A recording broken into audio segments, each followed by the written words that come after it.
I should say, presented by Underdog. As you already know, we had a situation with the Homeowners Association over at Gil's crib, so we are doing these shows virtually for the time being until we can secure another spot to get the crew back together. But we appreciate y'all for pulling up. We got a lot to discuss. Like I said, this is Gil's Virtual Arena presented by Underdog. Whoop, whoop. I'm merely a host, Josiah Johnson, and we got current NBA legend, current Arc Raiders player Gilbert Arenas here with us. And I'm gonna just be honest with you, Joe. You're gonna have to give us a countdown, man. Like 10, 9, 8, 7. You just I'm sitting here looking on the phone and stuff, and then you just gonna start talking That is the countdown, Gil. Once you hear me say "Welcome back to Gil's Arena," presented by Underdog, okay, that means we live. Yeah. I'm getting the same countdown you getting. Okay, We on Riverside. Okay, there we go. All right. But we also got NBA champion of the world, Swaggy P, Nick Young, joining us for the first time in Gil's Virtual Arena. And representing Tough Crowd, the card carrying country club member, we got Mr. B, Brandon Jennings. And last but not least, the man they call Cemetery Larry, NCAA champion of the world, Rashad McCants, is here with us. All right, I see it. I see you, Shot, rocking the Kyrie, taking it back. Much respect. We got a lot to get into today. Here's what's cracking in Gil's Arena. So CP3's Farewell Tour got cut short with his retirement announcement midway through his 21st season. Did the future Hall of Famer deserve better? James Harden says loyalty is overrated when it comes to the business side of the league. Is the beard spitting or tripping? And Kyrie will miss the remainder of the season while recovering from his ACL injury.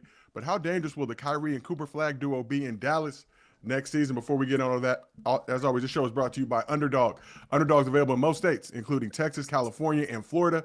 New customers get $75 in bonus entries when they play just $5. To get started, just use code GIL when you sign up, and it'll load instantly. Underdog, make picks, win money with code GIL. And if you can't watch Gil's Virtual Arenas with us here on YouTube, we got audio versions available on Apple, Spotify, wherever you get your podcast. So let's get right into it after some speculation. No. What happened? Listen, I don't know if it's just me, but I don't. Brandon's in 2K, right? Right? We can't see him. He look like he blurred, like he about to commit a crime. We can't see him right now. We don't see nothing. We know it's him, but we don't know it's him, right? Right? Like you know what? Hey BJ, just come on over here, man. Look, I can go right here. You can sit right next to me, man, so they can see us clearly, bro. Because you're struggling. Okay?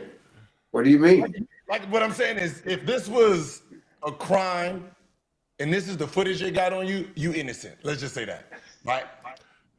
You good. You ain't got to worry about nothing. We know it's you, but you know what I mean? Yeah. Well, look, we were figuring things out good. We were making things work. We had to bring the fans their favorite sports show, #1 daily sports show on YouTube. But let's get into it. So after some speculation, Kyrie Irving might try to return this season from the ACL injury he suffered last March. The 9-time All-Star has decided to sit out for the rest of the season while he continues to recover. So Kyrie said the following in a statement. He said, "The decision wasn't easy, but it's the right one. I'm grateful for the Mavericks organization, my teammates, and our fans for their continued support throughout the process. I'm looking forward to coming back stronger next season. The belief and drive I have inside only grows." So Kyrie averaged 25, 5 rebounds, 5 assists in 50 games last season, making his 9th All-Star team. Missed the final 20 games of that season after the ACL injury. So Mavs are 75-53 with Kyrie in the lineup since he came to Dallas during the 2022-23 season, but just 42-75 without him in the lineup. Currently 12th in the West with a record of 19-35, but do own their own pick in the loaded 2026 NBA draft. So Gil, we talked about this before, but good move for Kyrie to sit out this season from his ACL injury and not try to come back too soon. I mean, excellent move. Once AD went down and they started, losing a lot of games, there was no point in those guys coming back. Play for a position in the this upcoming draft. Then Kyrie comes back strong. Then AD would have been healthy. Cooper Flag would have been, established. It would have been a very dangerous team going into next season. So the fact that they moved off of AD, Kyrie will be coming back next year if he doesn't get traded this summer, right? But for him, it was a smart move. There's no point of coming back. There's nothing to play for. And, don't re-injure or tweak whatever, you have wrong with you right now, come back going to the summer healthy as possible so your value is all the way there. So, Mr. B, you agree with Kyrie's decision to shut it down for the season and not come back, wait till next year when he's fully healthy? Yeah, there's no reason to. They're not playing for nothing. Let Cooper Flag go ahead and play out the rest of these games. Kyrie Irving, I mean, he's proven that he can play with other superstars. And Cooper Flag, he is going to be a superstar in the making. But Kyrie's played with LeBron. He's played in Boston. He's played in Brooklyn. So, a healthy Kyrie with a healthy Cooper Flag is very scary in Dallas. Okay. Swaggy, what do you think about Kyrie's decision to not return this season, focus on getting 100% or even 1,000%, as his agent said, healthy, and coming back next season? That's good. They got a draft pick this year, right? They do own their 2026 first-round draft pick. Yeah, I don't think they'll let him come back if he wanted to. But it's smart for him. Let Dallas get in the right position to get another good player. And that's just gonna make him better, really. Hey man, hey, can you wipe your face? Hey, can someone? Hey, God damn man, I know you didn't have to come to work today, but you could at least wash your face.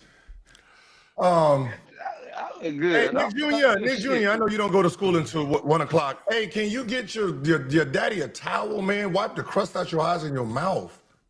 This is embarrassing. Nothing on my mouth, man. What type of shit is that? This is embarrassing. Larry, you go, man. No, I don't want to hear from him no more. I don't want to hear you. I can get off this motherfucker. You should wash your face. We can see you. We can see you. All in your eye and on your lip. You didn't see Brandon do one of these? We both tried to do one of these before you started running off at the other side. Yeah. He said, Go to Rashad, man. This is embarrassing. Yeah, thank you. Last but not least, Cemetery Larry, a.k.a. Shostradamus, man that goes by many names. See you rocking the Kyrie jersey. Think it was a good decision for Kyrie to not try to come back this season, focus on being healthy for next year?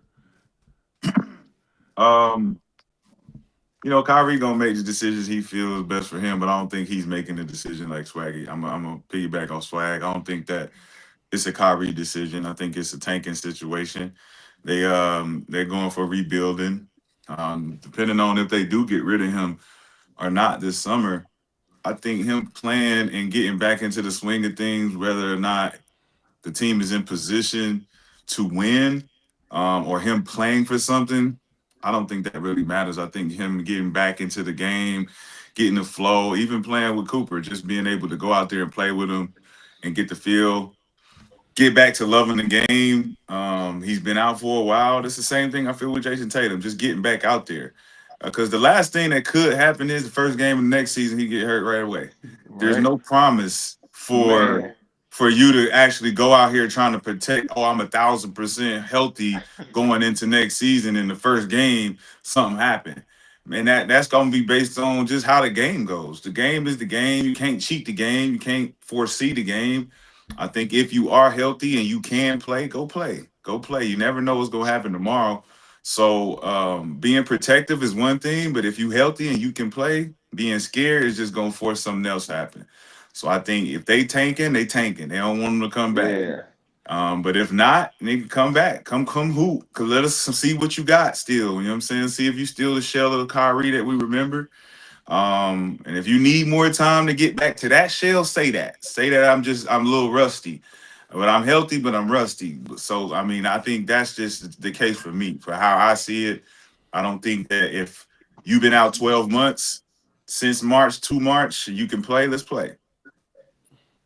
So Kyrie under contract this year, next year, then has a player option summer of 2027, slated to make, I think, about $82 million on the 2 seasons following this one.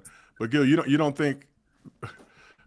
I heard you say Kyrie was going to get traded. You don't think the Mavs are going to hold on to Kyrie and rock out and try to see what this Kyrie Cooper Flag duo looks like moving forward?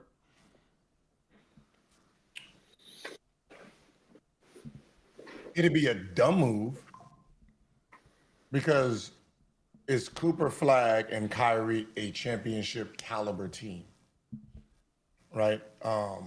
If it's not a championship caliber team, then what are you holding on to that kind of money for?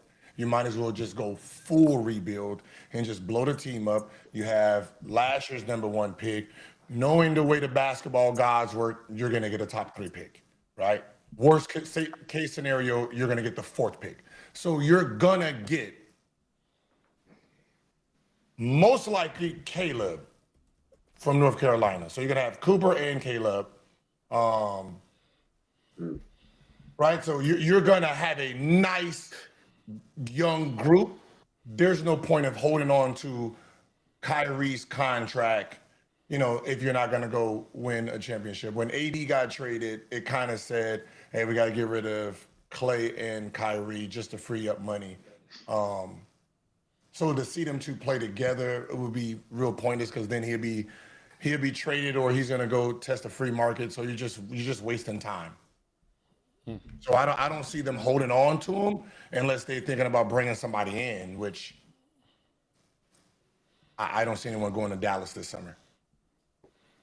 So Mavs own their draft pick in this draft, do not have a pick in the 2027 draft. So it seems like it'd be very beneficial for them to start the tank for the rest of this season. Let me ask this. What is Kyrie worth right now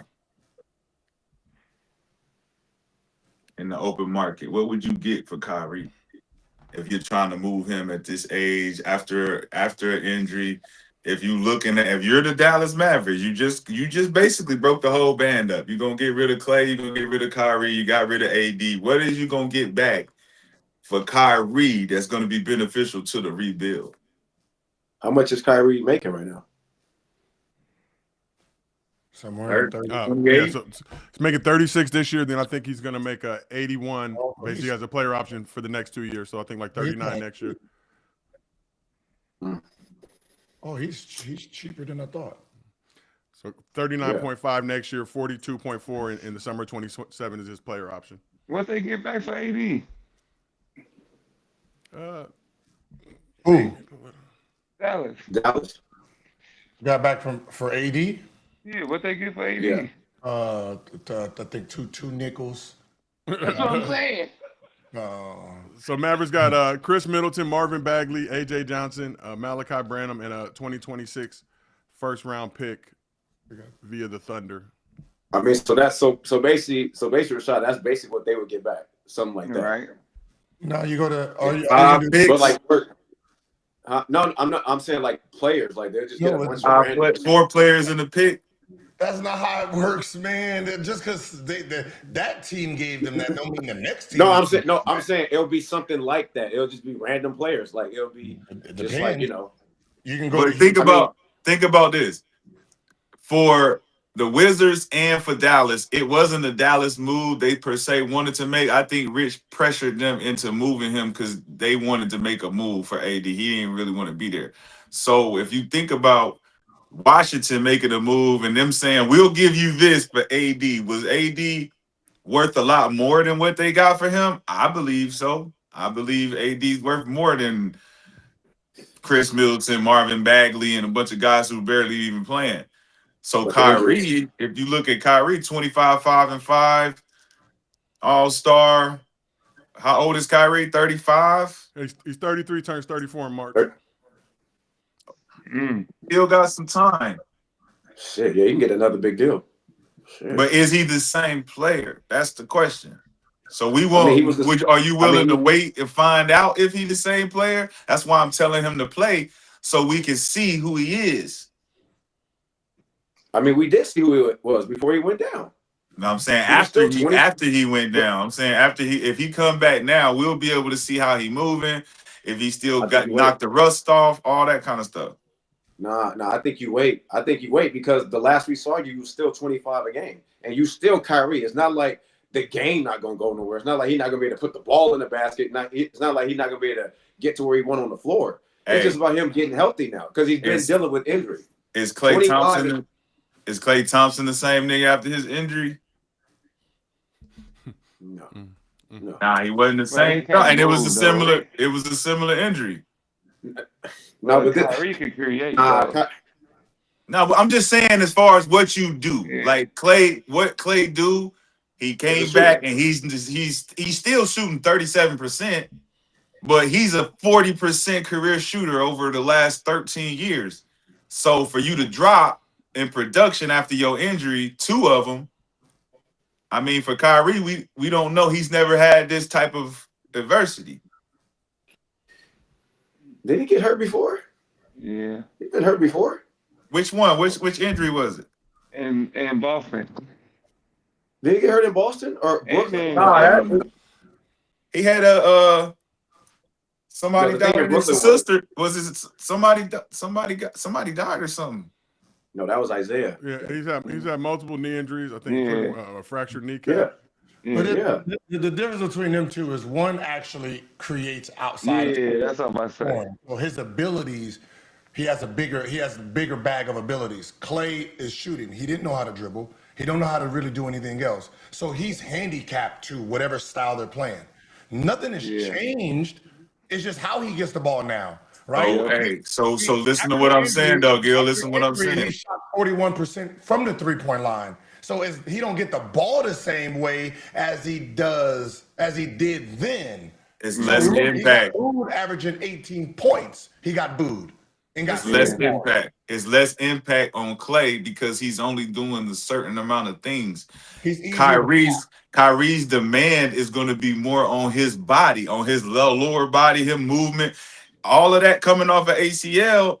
It's going to demand more. So you're going to be looked at like you got to guard these fast ass motherfuckers coming full speed at you.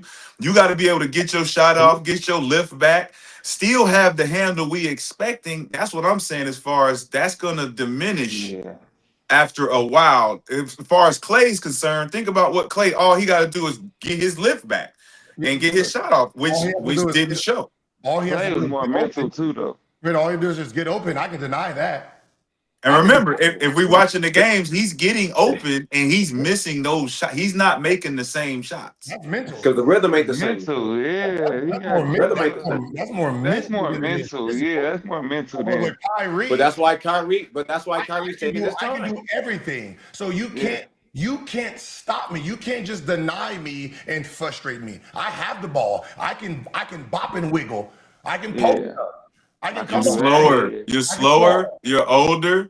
You don't have the explosiveness that you used to have. You're a shell of yourself. But that's why he has all summer. That's why he's gonna sit out. He got all summer to come back. Like after Clay's injury, his first year he averaged 20. The following year he averaged 22. Then 18. Then he got traded. Right? It's more of a mental. Like if you look at him now, wide open, he's just missing. That ain't got nothing to do with it. He's just missing. It's here. But hey, the diminish. If you really look at it, you diminishing the thing that really is your go-to is your lift. If we know something about shooting, if you can't jump and shoot, your lift is the main thing that affects your shot, especially if you're wide open. Now you talking about Kyrie being able to wiggle and shoot and get by and defend. That's gonna take a toll on him, especially if he just coming in fresh in the fresh season with no real movement. Like you talking about summertime hoop. Like if he don't play the end of this season to just get a feel of it, that's gonna be even tougher for him. He was just in the lab working out this All-Star weekend. Yeah, he been working out. I don't know. I think he ready, man. Like he been ready, but you're gonna get Kyrie. You're gonna get Kyrie. He got too many. His creativity is off the chart, man. He could, and when you're a quick guard, you're still gonna be faster than the average person as a little guard that's already fast. So you might slow down, but your slowing down is still fast. I mean, Kyrie can still play in the post. Like he can still play. Like he plays so many different avenues of the game. Like he's gonna be fine. Trust me, he's gonna be fine. I mean, what? Okay, he averaged 20. Okay, but the last time we saw him, he averaged 25. What? Now he come back. He averaging 22, 23. 25. I mean, it's still the same. Like long as he average, I'm just saying, long as he's averaging over 20, it's still the same.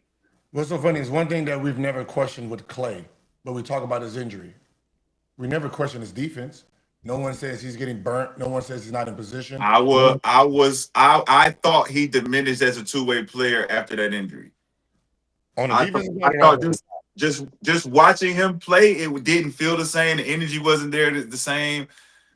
He may have on paper looked like he was doing something, but I remember, especially that year he averaged 18 before he got traded. It was like, damn, Clay, you gonna play some defense? Like you just out there now. Nah, but it was more mental too, with everything he was going through, getting treated a certain way. You know, as a player, when you get treated like that, that takes the life out the game too for you.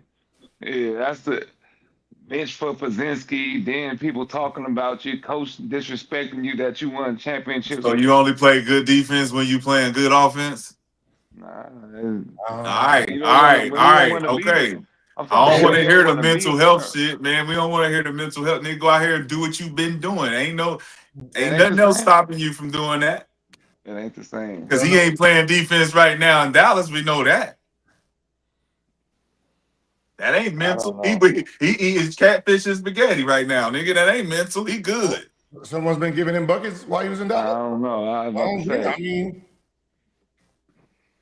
uh, Yeah, he not no stopper in Dallas. We going at Clay.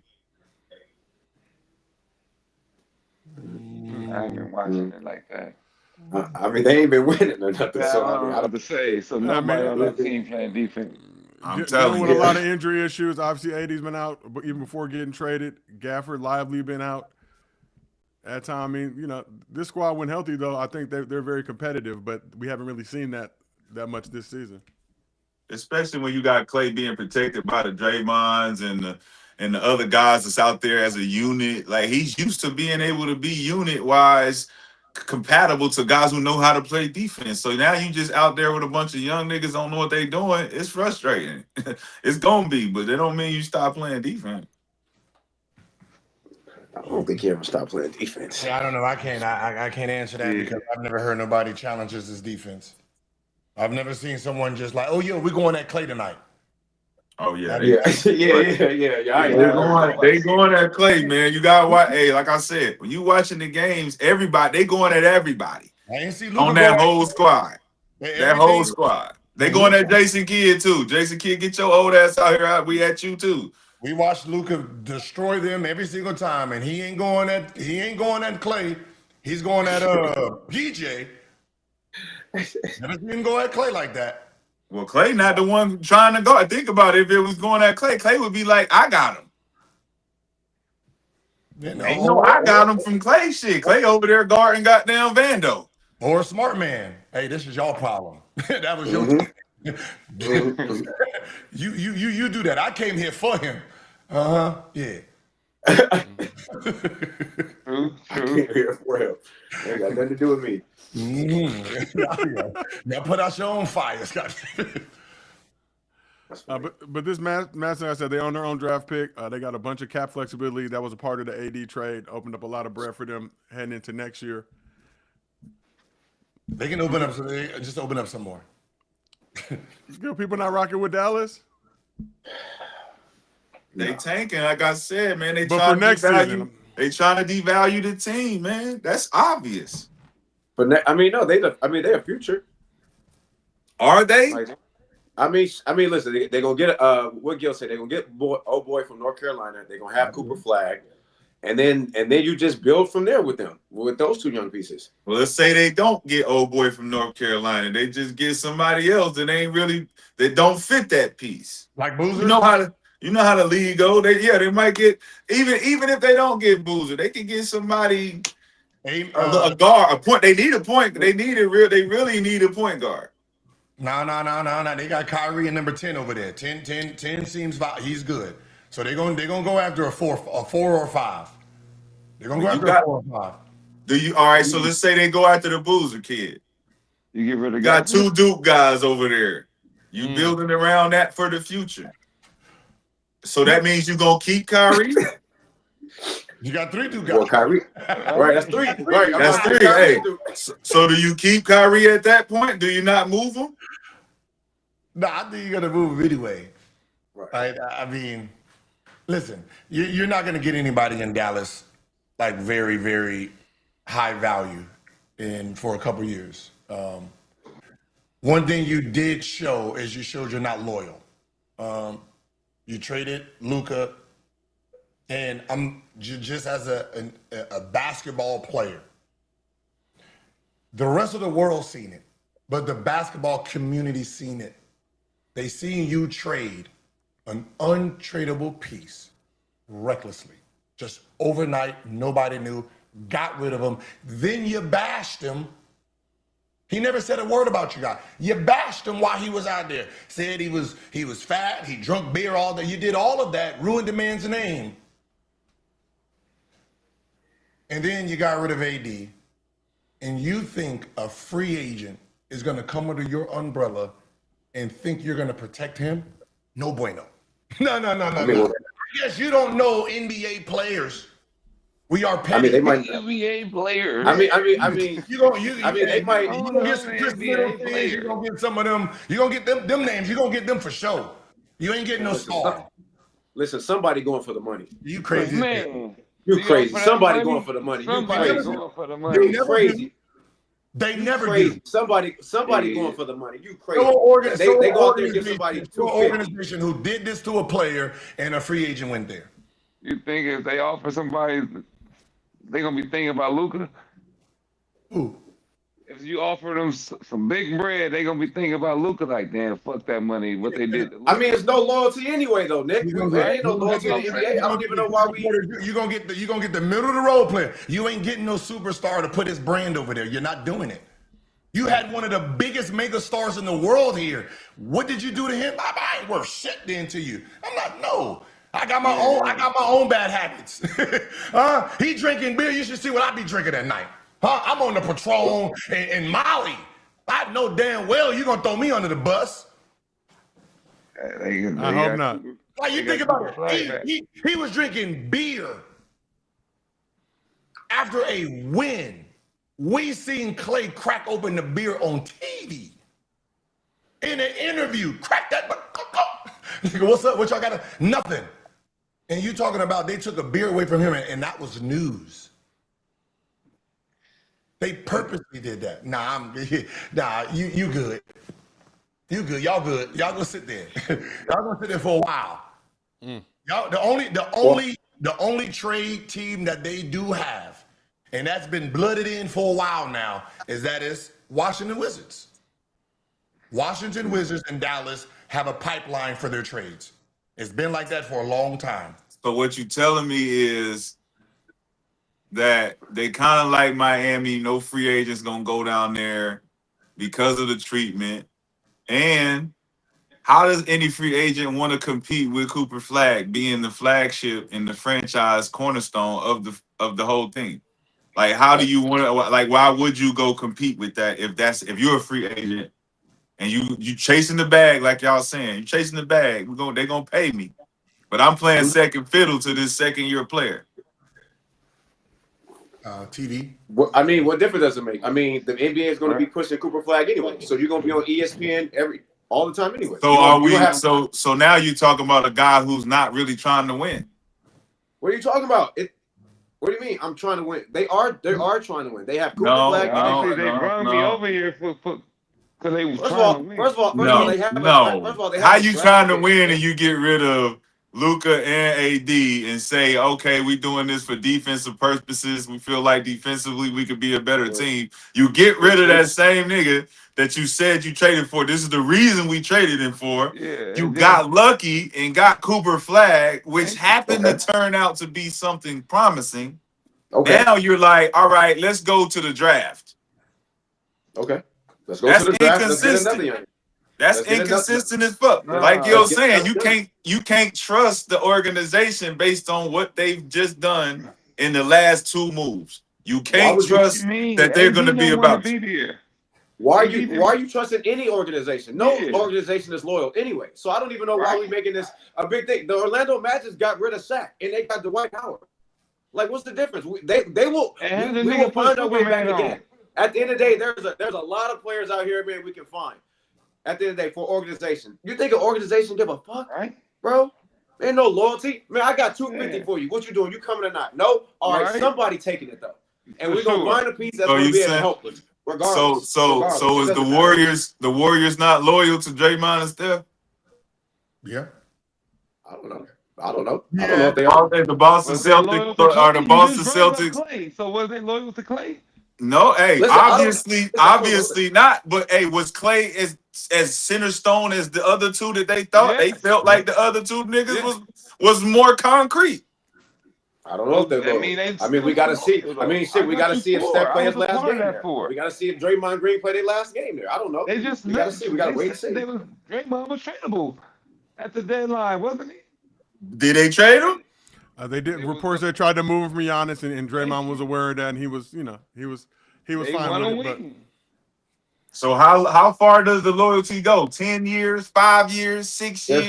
There's no loyalty. There's no loyalty, brother. Like, that's just what it is. This is a business. You get paid, you play basketball, and you go on your way. And we find somebody else to come replace you after. Nope, not gonna let you do that. There's some okay. There's some ain't no loyalty. Ain't no loyalty. There's some owners that's out there that are loyal to the game and it's not business for them. Mark Cuban was one of those guys. He paid guys after they done retire just because he looked at the championship that they got him. He's loyal. Abe Poland, when I got hurt and they said don't pay him, and he said no, I'm paying him because we had a deal and he lived up to his part of the deal. I'm living up to mine. I don't care what y'all say. Right, so that's good business. You're just doing good business. That ain't loyalty. You're just doing good business. It's loyalty because at the end of the day, my knee was worth nothing. Them signing me to 100, the max, ruined the franchise. You know what he said? Did they try to get it back though? That's my franchise. Did they try to get it back though? Oh no, he died. Right. Then they try to get it back. Okay. Thank you. All right, motherfucker. Did Mark Cuban sell Dallas, right? Yeah. All right. Okay. So there's no loyalty. This is business. Yeah, if I'm a billionaire, everything is business. Ain't no loyalty. I'm gonna pay you. I'm gonna do right. That's the business. Now after that, go on, bro. Like, I'm gonna find somebody else after you. I don't care. I hear you. Look, I hear you. I hear you. But I think it's twofold. I think that there's loyalty to certain players that you can use as a valuable asset. The players that you can't use, you're not loyal to. Like Steph, like fucking Jaylen Brown and Jason Tatum. These assets that you could be loyal to based on how far that you can see that they can get your return on your investment. That's where the loyalty comes. Like Gil said, I came in here and did exactly what you asked me to do. You asked me to get these fans in the community to stop thinking about Michael Jordan. I did that. And he stayed loyal to that agreement. He paid him back with that. Like, you did your part, I did mine. But the other niggas on that team, he not loyal to because there was no agreement. There was no eye to eye where you do this and I'm going to do this. That's what I'm thinking about ownership. Like, Mark Cuban was loyal to Dirk Nowitzki. He was loyal to certain guys that was like, look, you helped me do this. Same with Pat Riley and UD and Dwayne Wade. Certain guys you get loyalty from. But if you ain't doing shit for me, I ain't doing shit for you. So you gotta do your product. For somebody. So at the end of the day, you're just at the end of the day, that's business. So if you make me my money, I'll be loyal to you. So that's called loyalty in business, right? That's business. That's business loyalty, right? There's no such thing as loyalty in business. It's business. That's called a partnership. No, that's called that's called fulfilling the agreement, right? It's business. Fulfilling your part. Loyalty to me is what I do outside of business. That's what I'm loyal to. My business is all about money. How are we gonna get this money? If I ain't getting this money, what is loyalty? There ain't no loyalty in business, man. We just getting money. We here to get money. It's definitely. Hey, because if you trying to do a side deal on me, and I hear you, and I hear from the grapevine, and you come tell me, you ain't have to tell me that. You ain't had to tell me what was going on the back end. You could have did Nino and motherfucking G Money. You know what I'm saying? You ain't had to. I ain't had to. I wouldn't have never found out. I found out through a nigga that just sitting next to me. Well, that's everybody ain't worth the same. So yeah, there's no loyalty to business, but every piece ain't the same. Right. All right. Right. There is a king and a queen on your chessboard. And the minute you're an owner and you start treating the king and the queen like they pawns, your business is over. Yep. Because the rest of the kings and queens are looking And they know exactly the value of who they are. So if you're treating your king or queen like some shit, you're never going to get another king or queen. That's why some franchises stay the same way they are. And they can't get a superstar. And no superstar wants to stay there. Because they have a bad reputation of treating the superstar like shit. Who do? We're gonna talk about that. Let's. Hey, Toronto. Who? Toronto Raptors. What, their owner? Superstar?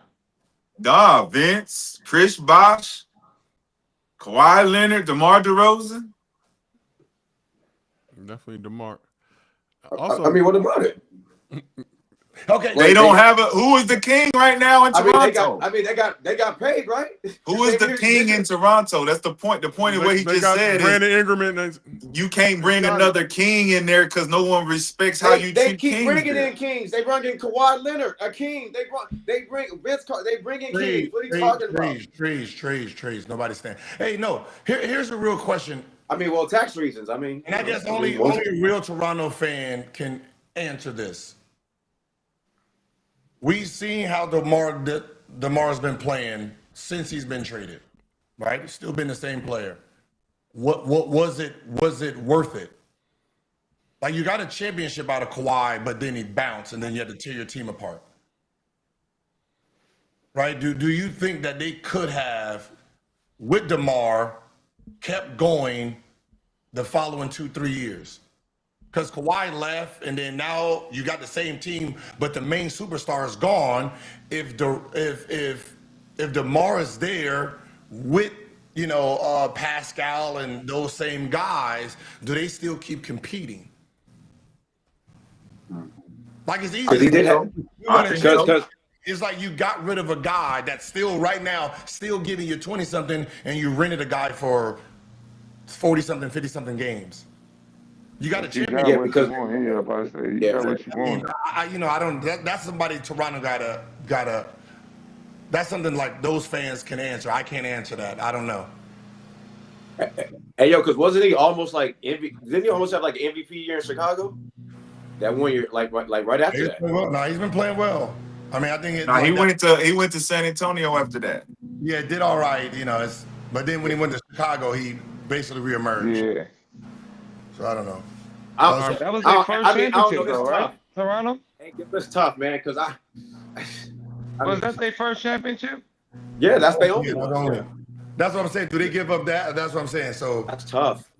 That's tough. All right, well, let's keep this thing moving. Only American that said, "This is my place. This is where I want to be. I love it here." So speaking, say that? Debo came back home. Debo came back home. Nah, they moved on from Vince. They was fucking with Tracy. They both bounced. Speaking of the Raptors and the Clippers, when it comes to loyalty, we got to talk about Chris Paul. So after getting waived by the Raptors this past Friday, Chris Paul decided to call it a career by officially announcing his retirement. Paul had previously said he would retire after this season as 21st in the league. But after an unceremonious parting of ways with the Clippers back in December in his trade to the Raptors before the deadline and subsequent release, Paul chunked the proverbial deuces. He made the announcement in a statement posted on his Instagram Friday, which read in part, "This is it. After over 21 years, I'm stepping away from basketball. As I write this, it's hard to really know what to feel, but for once, most people would be surprised. I don't have the answer, LOL. But mostly I'm filled with so much joy and gratitude. While this chapter of being an NBA player is done, the game of basketball will forever be ingrained in the DNA of my life. I've been in the NBA for more than half of my life, spanning 3 decades. It's crazy even saying that. Playing basketball for a living has been an unbelievable blessing that also came with lots of responsibility. I embrace it all, the good and the bad. As a lifelong learner, leadership is hard and it's not for the weak. Some will like you and many people won't, but the goal was always a goal and my intentions were always sincere. Damn, I love competing." So CP3 ends his career as a 12-time All-Star, 11-time All-NBA selection, 9-time All-Defensive selection, 6-time steals champ, 5 times assist champ, 2006 Rookie of the Year, 2-time Olympic gold medalist, and member of the 75th anniversary team. Also one of 3 players in league history with 20,000 points, 10,000 assists, 2,000 steals, joining LeBron and Russell Westbrook. So Gil, we will start with you first. What's your reaction to CP3 announcing his retirement in the midst of his 21st NBA season? it's mixed feelings because I'm happy that he got to 21 seasons and he's verbally retiring and giving his fans a chance to say thank you. But it saddens me that you have this resume, everything he's done for the game, everything he's done, everything he's sacrificed for himself, his family, kids, organizations, other players, to not go out with the flowers from every city. I mean, this is 20 years of being a star, 20 years of not getting in trouble. Like he earned he earned a farewell tour, right? And that's why I was basically saying, yo, you've done so much that you have earned the year to just sit back and chill and not be Chris Paul. You gave the game so much. Give yourself something for once. And that's sit back, enjoy this moment, enjoy your last year, your farewell. And I personally don't like it. The idea of him sitting at home. Like he should be 41. 41, just hey, how you doing? Everybody screams, CP3. He comes in, do his little thing. I mean, he earned that. If anybody ever earned it, he's one of those guys. So let's move on to Swaggy. Swaggy, you got the opportunity to play with CP3 with the Clippers. What's your reaction to Chris Paul announcing his retirement in the midst of his 21st season, not getting a true farewell tour, having to shut it down, played his last game back in December with the Clippers before getting shut down? Um, well, I think it's pretty sad. I think people wait a year or two too late. It's the chase of trying to win it all, win a championship. But he definitely deserved to go in a way that, superstars or stars in this game get for sure. But sometimes you can't get in your own way. Sometimes you don't know how to let go. Sometimes you still try to be who you are out there. And I think it's a year or two late. He should have announced his retirement probably last year or the year before, and he could have got the tour he wanted for sure. But big props to everything he did. Well deserved. All right, Rashad, let's move on to you. What do you think about CP3 announcing his retirement after a very nasty ordeal with the Clippers, getting traded to the Raptors, waived by the Raptors before All-Star Weekend, subsequently throwing up the deuces? So somebody that I grew up with, watching him the Kappa Magic in North Carolina and doing 21 years in the league and doing it the right way, exhibiting all the leadership qualities you can as a point guard, staying true to the position, politically leading the players of the union and doing all the blue collar shit that CP always kind of grew up to be. I think there should be no regrets. I think Kobe set the bar with the farewell tour for everybody to think that they're gonna do the same thing and get the same thing, but I don't think it's gonna work out like that for everybody. I think CP wanted to go out on top, which is with a championship, and seeing that wasn't gonna happen, he wanted to go out with the team he took the furthest, and that alone is heartbreaking for him because he felt like he did a lot for that organization. And it goes back to trying to figure out why that kind of thing will happen, because it don't come from the top. The top is the people who got to make the decision based on all the complaining. Somebody was complaining enough to want that man up out of there. And I don't think it was the players. So internally, nobody want to say what the elephant is, but there was some type of rift that was going on with CP and other people where it was too much. And I think that's where he's trying to figure out how to fix that so he can get over it. Because if you don't have no answers and you confused to why you was pushed out of a situation you wanted to really sail your boat on, that's going to be heartbreaking for him moving forward. So I think the farewell tour, that's cool, but trying to get a championship, that's a whole nother level of going out. And I think that's really what he wanted to end his resume, whether it's with the Clippers or with another team. I knew it wasn't gonna be with no Toronto Raptors. So if you think about the Clippers and where they're going and getting him out of there, James leaving, I don't know, man. It's a lot of fishy shit going on. Nobody talking about. Most definitely. And we're going to get more into CP3 because he spoke about the situation. But Mr. B, I want to ask you first, what do you think about Chris Paul announcing his retirement, going out like this? Man, I mean, like they said, man, the last of the true point guard position, he is the definition of a true point guard, and what the point guard position means a lot to a lot of us that grew up watching a lot of these point guards. We were taught to pass the ball first, set the team up, make sure everybody get involved, and make sure you was a leader. You always had to talk, everything like that. To do it for 21 years, to come down like this, I mean, nobody wants to go out like that, of course, because you put a lot of time in and effort. But, just, certain things in life, man, when you ruff the wrong feathers around the league, the league don't care. Once they want you out, they don't owe you shit. So just speaks to, character. Most definitely. So we saw a similar situation with Melo, him not being able to get a farewell tour, his career kind of ending unceremoniously. So CP3 pulled up to the 7 p.m. in Brooklyn show with Melo and Kaz during All-Star Weekend. Shed some more light on what went down with the Clippers. Let's play that clip if we got it. When that thing happened with the Clippers, I mean, I don't really talk to nobody, but I talk to Kawhi about every week. You know what I'm saying? If I was that bad, why I'm talking? Kawhi be talking? Kawhi be talking all the time. I hit T-Lou, you know what I'm saying? Like, I love to finish my career here.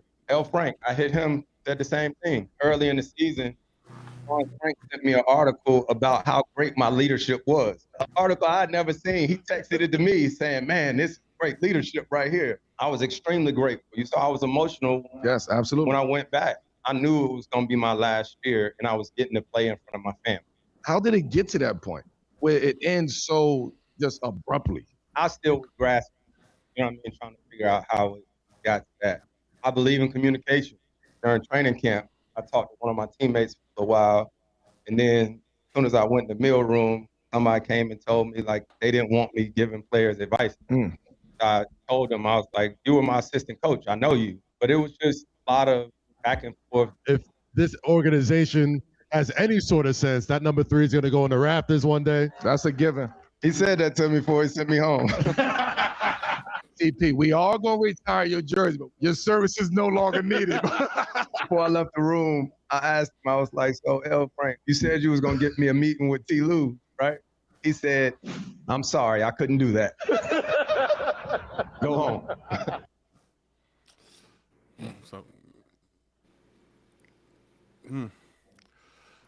So Gil, start with you. What do you make of that whole situation? You get to hear CP3 speak on it. Obviously, with another guy in Melo that we mentioned had a similar situation, just in terms of how he was not being able to get his farewell tour for after all he's done for the league. And that's why I said it's sad. Sometimes you got to know when your bark ain't being heard, right? You coming into a situation, this is your farewell tour. But I don't know if he went into coming to the Clippers as his last year, right? But you're coming in and what CP was built on was winning. He only knows how to win, right? He only knows how to go one way. And to have a farewell tour, you have to turn that off. Because that means you have to be humanized. You got to go into it knowing this is your last year. This is not about winning. This is about me. This is about me teaching. This is about me being humble to this environment. But some winners can't turn it off, right? They only know one way. If they see a problem, they got to attack it, right? They got to talk about it. They got to get to the bottom of it. And that right there.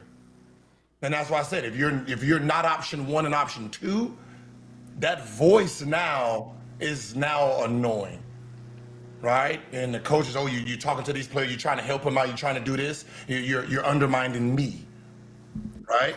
Okay, I'm talking to Kawhi once a week. Well, y'all practice every day. So what are those conversations like? And is he doing one of these? Oh yeah. I agree with you. And then going back behind like, yo, hey, can you get dude? Right, do this. Right. So we don't know what's going on. We just know it wasn't taken the way it should have been. You know what's going on. Hey, no. I know what's going We on. don't want you giving advice to. But at the end of the day, right? You still got to process it as this is a Hall of Famer. This is a great. Whatever he's saying it to help, right? But if you don't feel if you feel threatened about your position or whatever, then obviously you're gonna take it as disrespect, right? Hopefully he trains this summer. He can get back on the team and have his farewell tour, and then go into coaching and be the great coach that he's going to be, right? But I don't want this as his ending. I'm sorry. As a basketball guy, I don't want this as his ending. All right, this is some bullshit. All right, this is some shit you do to that nigga down there. That American League, the one with that American League, how Denver did him? That's how you do someone, right? You come in, you got to you come in a hotel, you get rid of them, you ain't got to think about it. Let it go. Right, cool.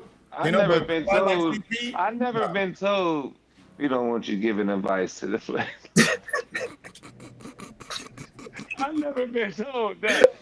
No fuck how cold you are. Nobody should ever tell you we don't want you giving advice. But that's wrong though, Nick. That's wrong though. First of all, you gotta have good advice for somebody to be telling you not to give good advice. You have to have good advice. And then think about how much of a fucking loser you gotta be telling somebody not to be giving advice that can help you. He just said CP's a winner. If CP's a winner and all he wants to do is win, and you come in here and tell me, don't give your leadership qualities to our players, we not on what you on. Yeah, so if you're not on what I'm on, that means you on some loser shit, right? You gotta be. No, we just not on what you on. Your character. I'm trying to win. If you're not on what I'm on, I'm trying to win. Your rep ain't like that in the league no more. So that's we don't why want to he hear messed that up shit. at. He should have never sent them that your article. character, your rep ain't like that. Go ask my reputation. I'm my top five all-time reputation. My top 5 all-time reputation is not like that in the league anymore. He put the battery in his back when he sent if it was article. like he didn't need to put no battery in Chris Paul's back. He's 21 years in. What are you talking about? I'm saying, if you're 21 years in, why are they telling you to go home? Just talking. It got to be something. It ain't your game. Think about it. All right, if the team trying to lose and they don't want to listen to no motherfucking winner, hey man, watch out. You in the way. Here, Kawhi Leonard's an NBA champion. He not saying nothing. That nigga's not saying nothing. The fuck he talk. And he not saying nothing. That's why I say, if you look at some of the guys who retire, that last year, they not them anymore. They not demanding. They happy. Like, and that's why I said, if you knew this was your last year, you're going into this with like your rookie season, man. Like, yo, this is a great experience, right? You're leaving the game at a place that is it's foreign to you because you came in trying to be a certain guy. You did that. Now can you enjoy this with the rest of the fans?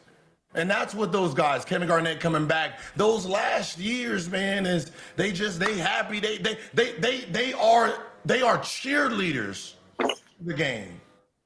Because but you don't think Kobe was like that though? The last time they're gonna ever be in this situation again, because when it's gone, it's gone. So them last years, they're cheerleaders. You remember Dirt's last year?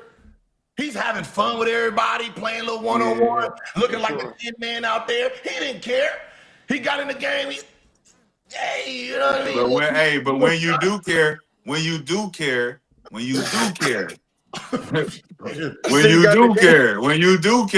it's a difference when you just sitting there and you like, man, at least let's go down shooting.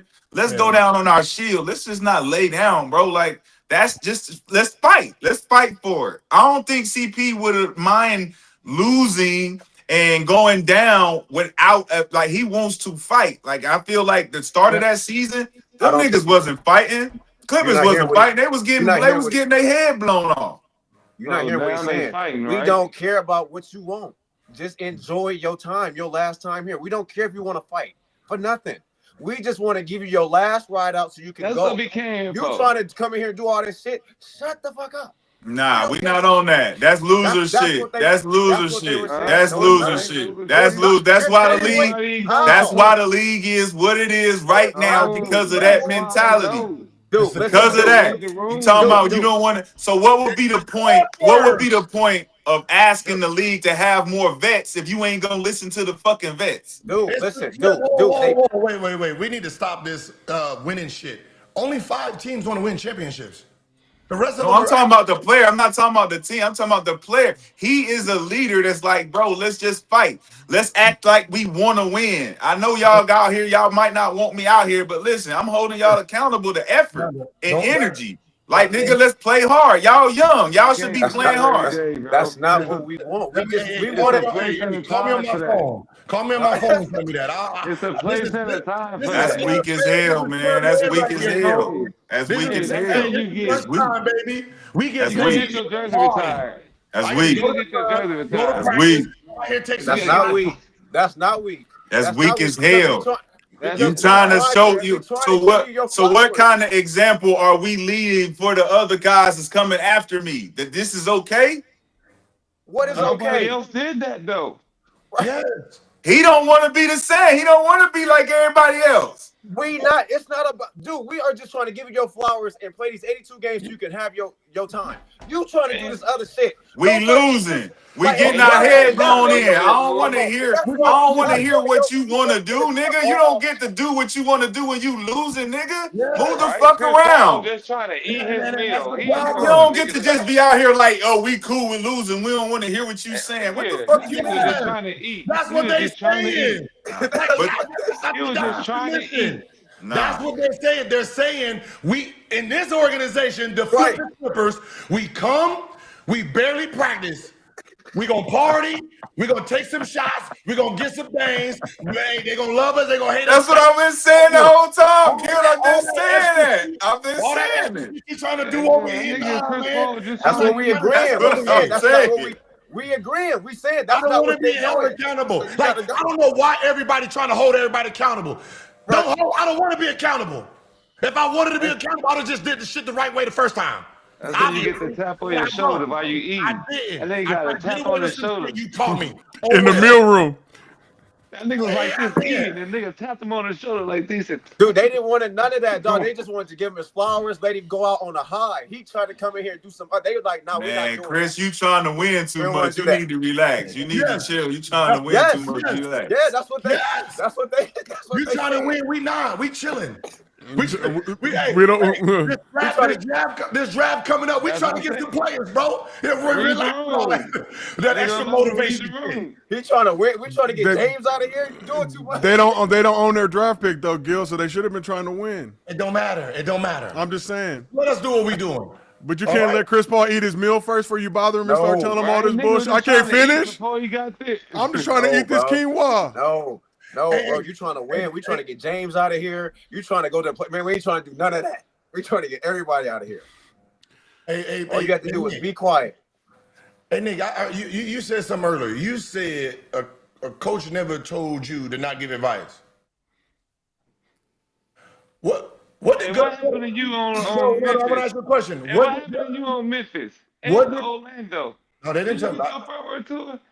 No. You didn't? No. What did Doug Collins tell you? Didn't he tell you something? Doug Collins. What did he tell you? Oh, he did. He told me to stop hanging with Kwame Brown. Oh, he did? Yeah. So he gave him advice. And you got benched? Yeah, I got benched for hanging out with him. That's all you wanted to hear? No, I was just wondering. I remember you told me. No, you told me a coach. No, I don't have no problem with him. No, love my pain. You love my you said a coach told you something. I thought it was either Philly or Denver. One of them told you something. I remember. Oh, so that was then. All right. Yeah, he said the reason you're not playing because the company you keep, you hang around. That's crazy. Yeah, that's your own teammate. You can't hang out with your own teammate. That's You can hang out with your own team. That's what type of coach is coaching you. You talking about what I got to do to get better. Hitting agendas, bro. Wait, hold on. So he picked her to be on the team, and now he told you can't play because the company that you are around on the team. But he allowed him to be on the team.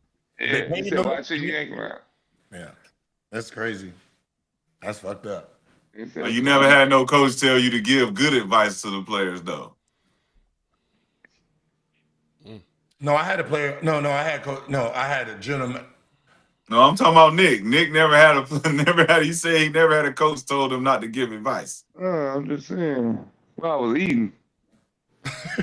When I'm eating, leave me the fuck alone. I'm eating, motherfucker.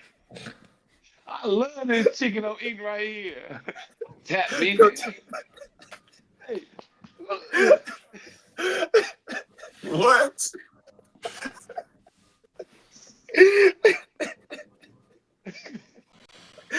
That got it for Nick. Nick's still on it. Hey, that's my shit from now on. I can't give you advice. Right? Like, god damn, nigga. No, what you got me here for there? No, what is your mindset after that right there? That interaction. You're getting tapped on the shoulder while you eating. Come with me. Come with me real quick. After you like 21 years in and you a Hall of Fame, like man, then they tell you, hey, maybe still gonna retire your jersey though. But we'll see you later. Come to the ceremony. Now that's wild. Hey, think about that. Think about that. They didn't give him a farewell tour, but there's gonna be a time in the next 4 years that they're gonna retire the jersey, and he's gonna have to come back, and them same niggas gonna be sitting there like, well deserved. Nigga walking out the door as they close the door. Hey, we still gonna retire your jersey and slam the door on the nigga. Damn. Chris Paul deserved to slap the shit out of all. You cannot not go. You gotta go because that's you earned that up there. So you gotta go, and then now you gotta smile in front of the same faces. Hey man, they told you we gonna retire your jersey, right? Yeah, we told you we got you. Ain't no hard feelings, right? Yeah, that's basically. Hell no. He gotta have a crazy speech. Dog, you know how? Dog. You know he gotta go crazy. He gotta go crazy on them. Like when he get that text, dog. When he get that text or that email that we gonna retire your jersey, and he gonna look at that roster, see the same people there, like, it's some bullshit. Hell no. Wife gonna be like, nah, you gonna take your ass up, brother. You better take your ass over there. Kids, you better take your ass over there. Who they gonna have tell him? Kawhi? I'm just saying. He gotta do it. Who from the organization gonna tell him he that? gotta do it when the home crowd not there. He gotta do it with a team on the road, so he ain't gotta see none of them. Like, just do it. Just do it when they not here. Yeah, with the team on the road. yeah, fuck it. Because they gonna be sorry. They gonna be sorry as hell. They gonna be sorry as hell anyway. And he gonna be able to have everybody come. He gonna sell out himself. Be like, man, retire my shit when they on the road, man. I don't want none of them motherfuckers here. Man, that's crazy. Unfortunate, man, but a sad situation. I think I across know the board. there's gonna be the way the universe works. I feel that the Clippers might draft my son, and then I might have to be a Clipper fan. We praying that does not happen, sir. Yeah. It should happen. I mean, that'd be dope. Damn. You think they'll let you come to the games, Gil? It's $4. I'm just saying they got the facial recognition. They got the facial. Yeah, we'd prefer if you just watch from the crib. No, because I'm gonna be a diehard Clipper fan. So all that Clipper stuff, it's gone. You know what I mean? Yeah, Gil gonna be trying to give advice on the big. They're gonna be trying to show me shit. I don't remember none of that. You gonna be trying to give advice from the stands, like, hey, nigga. Hey. All right, brother. Oh shit! Hey, the neighbor cut off BJ shit. I knew he was. Mister, they made it official. I don't know how I get back. They cut your Wi-Fi. You were the voice of God now. We hear you, BJ. I know. It's the same to us. Gil, did you do it? Tell the truth. I see you over here kikiing and shit. Did you cut Mr. B? We all within a mile radius of each other. We should have the same pull from the same Wi-Fi. His neighbor came home. You know. Hey, no, BJ, you got to put some more minutes on it, man. It's 1:30, not 12:30. There's another hour. There we go. He back. Yeah, my bad. It is better. Damn. You went to another room. There it go. Nigga turned the Wi-Fi on. The nigga turned the Wi-Fi on finally. Man, a whole other room. That wasn't the background we were seeing before. For sure, was it? I was downstairs. No, you in the studio, huh? But it's the kitchen, the bathroom, the living room, all in one, right there. This is a bedroom. Just put the screen right there. Okay, I got it. What up, BJ? All right. I live in a five. Don't do that, man. Don't say that. You weren't supposed to say that. You supposed to be filming in the living room, bro. You supposed to show them the whole shit. Here, Brandon. I can see your house. 5 stores. We know. God, we can see it all up in there. Shit. Don't mess with Brandon. We see you outside. Brandon home. We see you right there. Nick, don't mess with Brandon. That nigga might have a little bit there. Nick, do not start. We see the red light up there. Did you go to the golf tournament? Yeah. We were all at the golf. Because you got 5 different colors on every flow.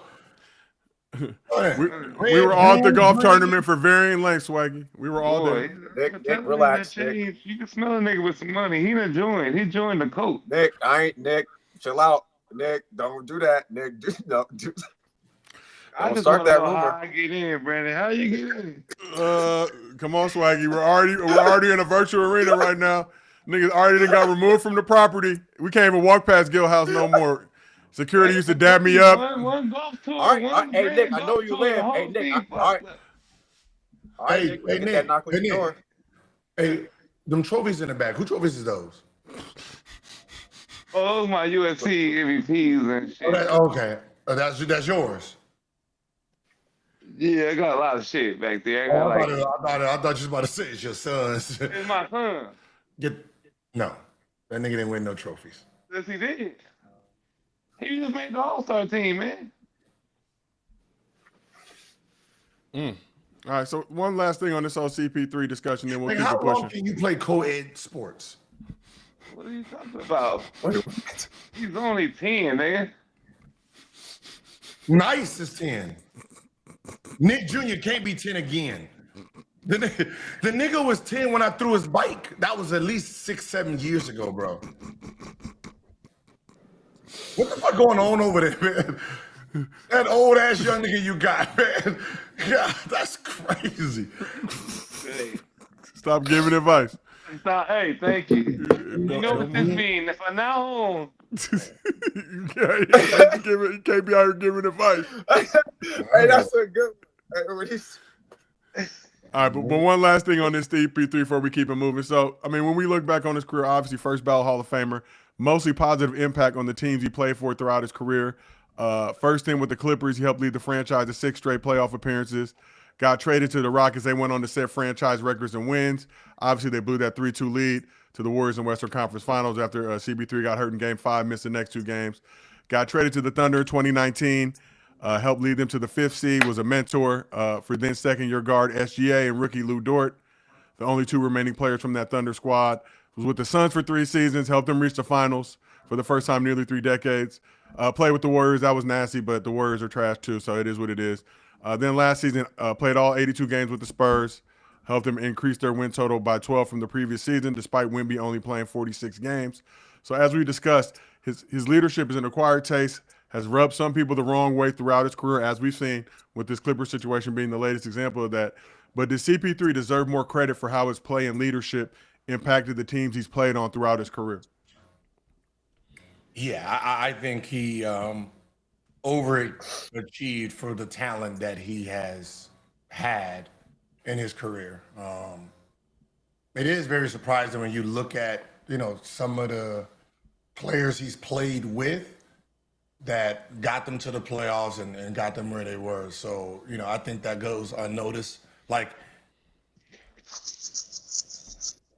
some of the teams he took, that's a ring in a career, right? Like, you didn't really, like, you played with James Harden, but that was his team. You played with a young Shea, you taught him the ropes, right? You got Devin Booker, who really embraced your leadership. You got him to the championship. shit.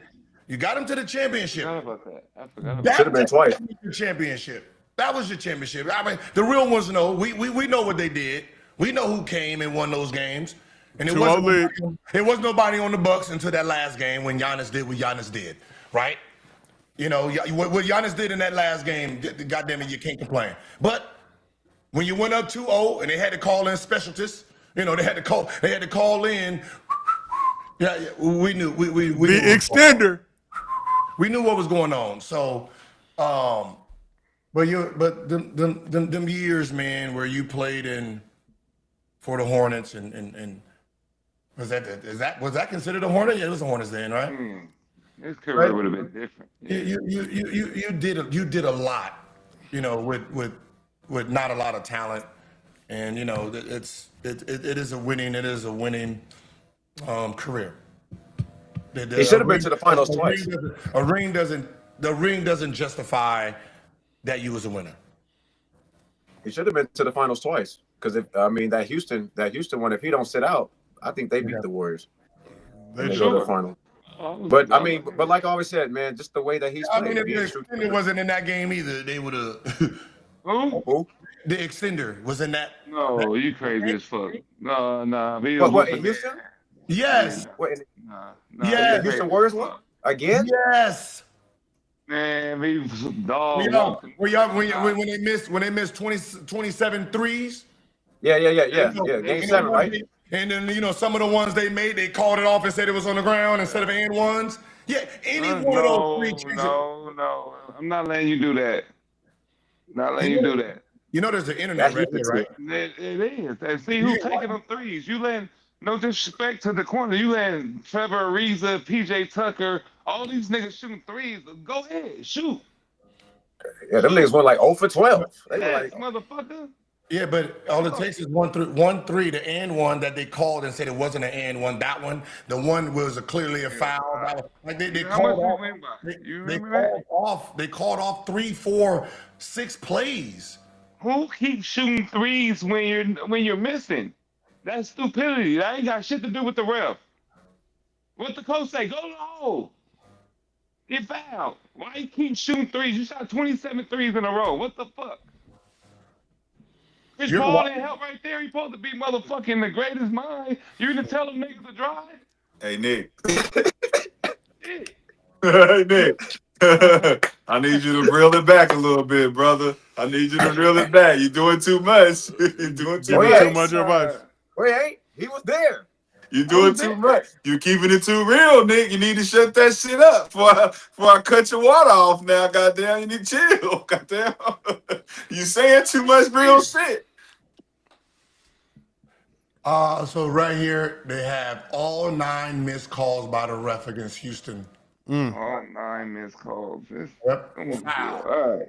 36-48, James Harden shoot a 3. It's a foul. They didn't call it. Goes out of bounds. No. I mean, it's here. I watched the whole thing. Yeah, I don't care what you watch. So I was there in the environment, motherfucker. You wasn't there. Fuck. God damn, you over here talking about you was there. You wasn't there. Your ass was sitting on the sideline, looking in the stands. You wasn't there. Did you get in the game? What niggas say? Man, that's crazy how you can argue with a motherfucker that was actually there. Don't they say that all the time? Yeah, that's crazy how these niggas will argue with a motherfucker that was actually there. Niggas like, I don't get it. 750. Look at that. I'm looking at Nick right now. Gil, we are all looking at Nick in the virtual arena. No. On the thing. Yeah, I'm looking right at him. Right at him. Yeah. He on the end of the bitch. He didn't even have a view to see any of these things. Look up.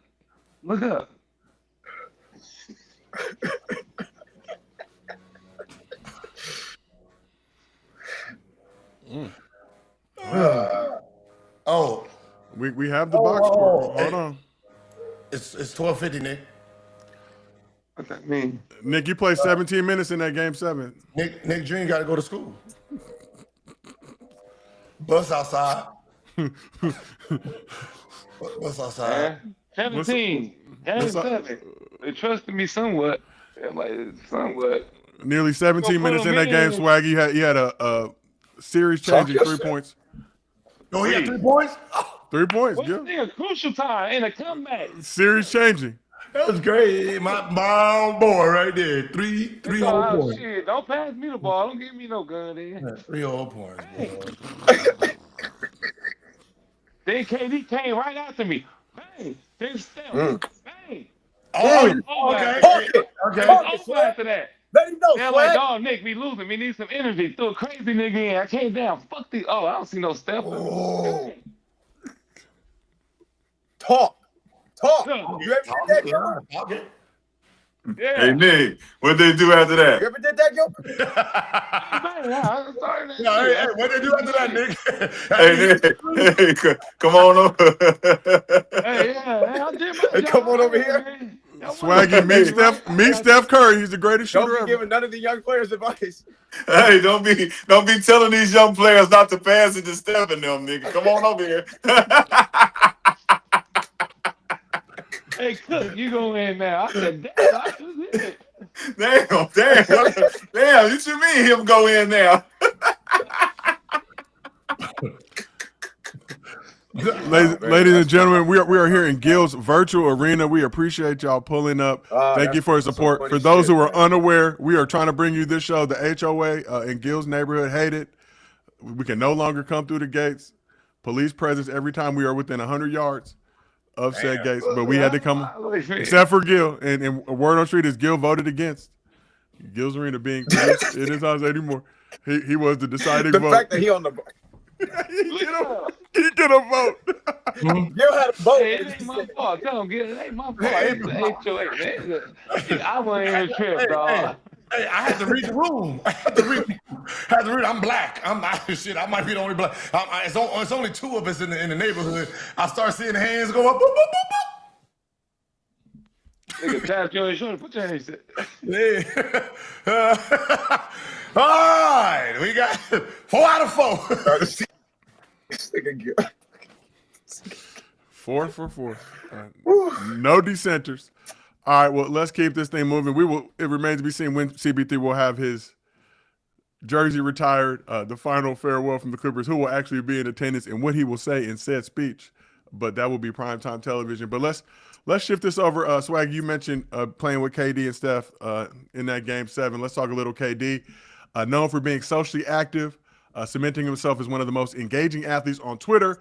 But KD might be in some hot water after leaks from his alleged burner account hit Twitter during All-Star Weekend.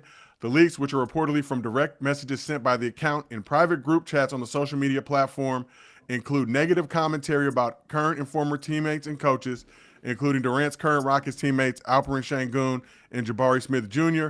Also, one message refers to Russell Westbrook as a triple-double cocaine bear. That was going heavy on Twitter. So Durant was... Wait, what? One of the alleged messages, we do not know if this is actually KD's burner, so I want to keep saying that and specifying that. But one of the messages, they were talking as they do, and KD referred to Russell Westbrook as a triple-double cocaine bear. Damn. Which, I mean, yeah. That is insane. But Durant was asked. Durant was asked about the burner account during Rockets practice today, and during that Rockets practice, he had this response. There was allegations over the All-Star break that you used a burner account to disparage current and former teammates. The handle for the burner was @GetHigher77. Is that your account? Did you send the messages? I know you gotta ask questions. I'm not here to get into Twitter nonsense. It's here to focus on the season. Keep it pushing. I get that answer. Did you talk about it all with your teammates? My teammates know it. We've been locked on the whole season. Enjoyed our break. Had a great practice today. Looking forward to the road trip. So as you heard KD say right there, he said he's not getting into Twitter nonsense. KD has been known to tweet from burner accounts after getting exposed back in 2017 when he accidentally sent a tweet intended from his burner to his actual official account. He admitted he still has at least one burner lurking around. Durant has not been active on Twitter since these allegations dropped. So we just played the clip of KD being asked about the burner. Should be noted that he did not deny It was his account. He said, "I'm just not getting in to all this Twitter nonsense." Was the response. So, Gil, if true, how big of a deal is KD's Burnergate situation? Stop. Jeez, stop. I'm just telling you. This ain't his account, man. Who talks in the first person on a burner account? The message, there were private group chat messages. A nigga that's high. Okay, so a nigga that smoked too much weed. A nigga that's sitting there smoking a couple doobies, sitting there forget that he talking to a bunch of niggas he don't know. That type of nigga. And the nigga started rapping. I looked at all the goddamn tweets. The nigga was rapping on some of the tweets. Nigga, don't you know we know you rap too, nigga? You can't be rhyming and tweeting at the same time. The nigga high. Nigga was high. He fucked up. The nigga fucked up. He's probably high in that interview, forgot that he fucked up and didn't even want to admit it. The nigga fucked up, man. He needs to take this L and just apologize to everybody. You can't. No, I'm not apologizing. You can't get caught. Nah. You can't get caught. Hey, no, I don't care if it's true. I ain't apologizing. It's just funny. Who gonna do something about it? Still can't Said what I said. Now give me the rock. So even if it is true. So Kevin Durant from his burner account tweeted this. It was in private group chats. Coach called that play to pass to Alpi. I'm going to turn the ball over with this shitty ass team. I don't give a fuck. Your franchise player can't shoot or defend. That's a way bigger issue than my turnover. Remember, these guys are your future. Now, I'm on a burner account talking in first person. High as fuck. I don't think this is, though. Gil, this wasn't tweeted to the public. This was tweeted in a private group chat. Then why the fuck am I in a private group chat on a burner? Wouldn't I just be on my regular ass account in a private group chat? Why I got to be on the burner? How the fuck did the burner one get involved anyway? Did I just create one and then say, hey, this is my burner account. Follow me so we can create a private one. The fuck are we talking about here? Fair. The nigga who leaked it is the person behind it. If you look at these tweets and you look at how Kevin Durant texts this, it's not the same person. If you're gonna have a burner account, no burner account talks in the first person. It always talks as, hey man, Kevin Durant should have got the ball at the end. Damn man, Kevin Durant is the best thing that ever lived. Hey man, Kevin Durant is the GOAT. I don't know why Golden State let Kevin Durant go. Like, that's how you talk on a burner account. You don't say, I would have turned the ball. I ain't passing to that shitty ass nigga. They should have passed me the ball. Yeah. And I'm on a burner. Gil, you seem very versed in burner accounts. I don't need a burner account. I'm no chill Gil. But I look at stuff like this. You can read it. That's a way bigger girl. Chick. Alpi. Chick. Alpi. Who says Alpi? He's black, dog. He's from Baltimore, DC area. He's gonna say AP, or he's gonna be saying goon or the goon. Like, what you call Alpi? Really? All right. Okay. All right. Nah, he might be trying to learn. Rashad, what you say, Rashad? He was what? He was both of y'all funny. Both of y'all points are funny. I just think it's funny. Whoever's saying that shit is just funny. I know. I mean, I believe it's not KD. Okay, that's what it's called. It's called plausible deniability. That's what it's called. It's called plausible deniability. When you can be in a group chat under another motherfucking handle that you can say ain't yours. Hey man, I don't know nothing about that shit. You can't prove it was me. But hey, if you in practice calling Alpi, my nigga. Oh, can I just ask a question? If you calling Alpi in practice, my nigga, if Russell Westbrook actually is playing like Cocaine Bear, and we can see that shit out there, it's like you describing a nigga playing like, and you saying like the shit he's saying can't be from a regular fan. That's what I'm saying. Like that shit just can't come from a regular fan. So I either don't think he he do this feeding niggas twice, some though. shit or something. I don't know. It just sounds too crazy. I You just gotta I want look think he at do all the this twice. tweets. I just want You to ask gotta you. look at all the tweets, man. You gotta look at all of them. So I He don't started. do it twice, I'm though. going to start a burner account right now. Right. I'm going to start a burner account. Don't do it, Gil. No, and I'm going to make it private. Okay. Now, how the fuck do I invite somebody to the Gilbert Arenas burner account without telling them it's my account? Do you get what I'm saying? Hey, Brandon, follow this account. This is my private burner account. The header of the account said hoops and what did it say, Joe? Hoops and vibes, I think. hoops and vibes. It's just like if you go to Twitter Spaces, you don't know who in that bitch based on the handle, right? But we in here talking about XYZ. This is a big ass group chat where niggas who saying some shit just say whatever you gonna say. It's just like a group chat. I'm just taking these screenshots of this nigga saying this wild shit that sound like KD. That sound like KD, but how do you know it's KD did he tell you to follow that page? I'll tell you how we know. Okay. He's done it before.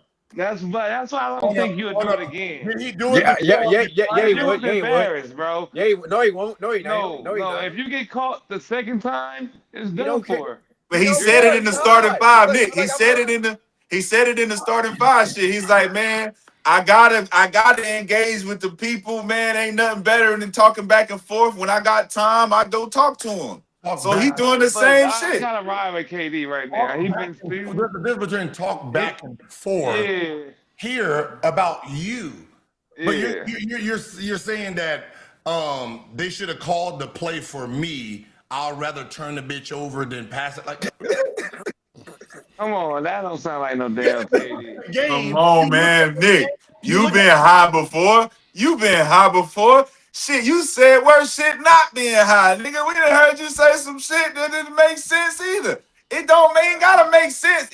If you saying it and it's like, damn, KD, you mean to tell me you would rather turn the bitch over than pass it to that nigga? Name me one scorer in the history of scoring ever said, I will rather turn the ball over than pass it. Antoine Walker, for sure. Antoine Walker. I'd rather shoot it. Gilbert Arenas? Gilbert Arenas. Shoot it. I'd rather shoot it.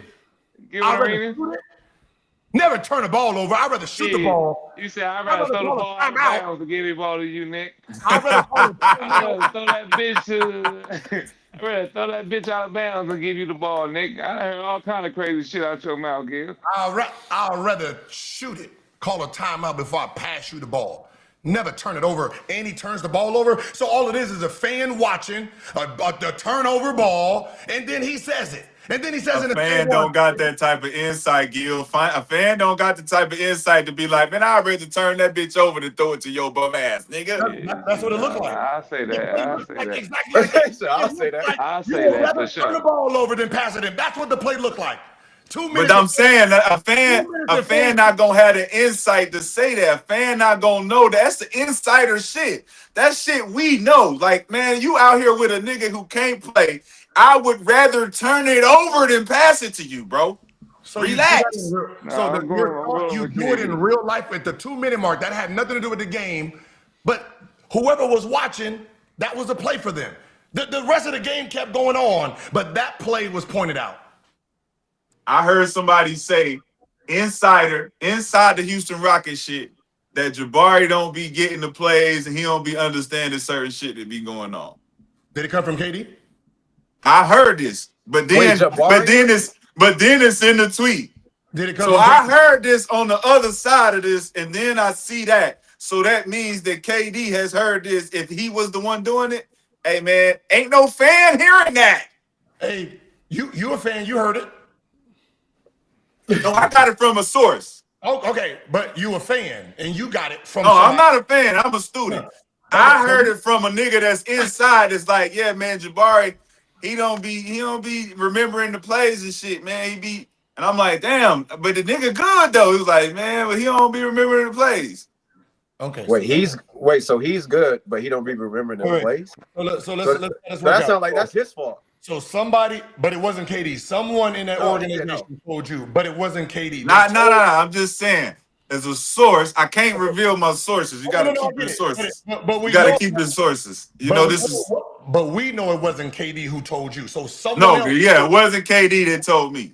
So someone told you that he was dumb, right? No, somebody told me he don't remember the plays. So dumb. No.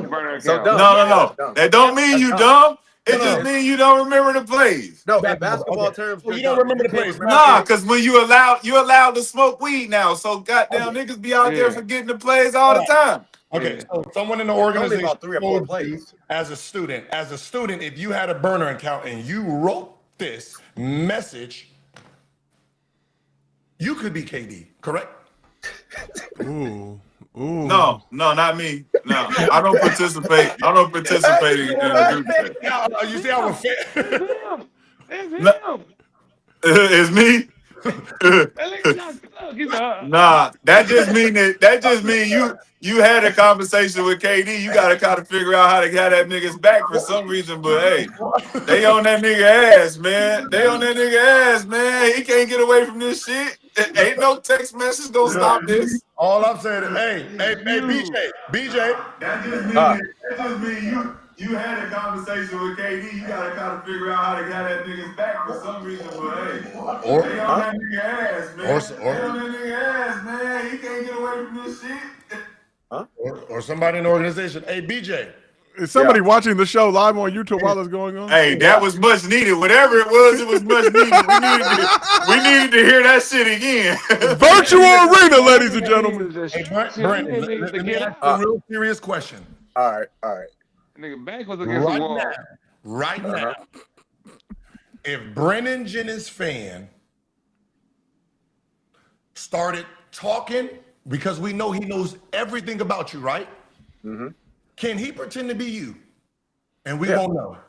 Nope. That is Brandon. What the fuck is you talking about? That is Brandon. What the fuck are you? We act like we don't know that's Brandon.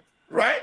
You have a diehard fan to the point where if he wanted to talk your thoughts, he knows everything. He knows how you're thinking because he follows you.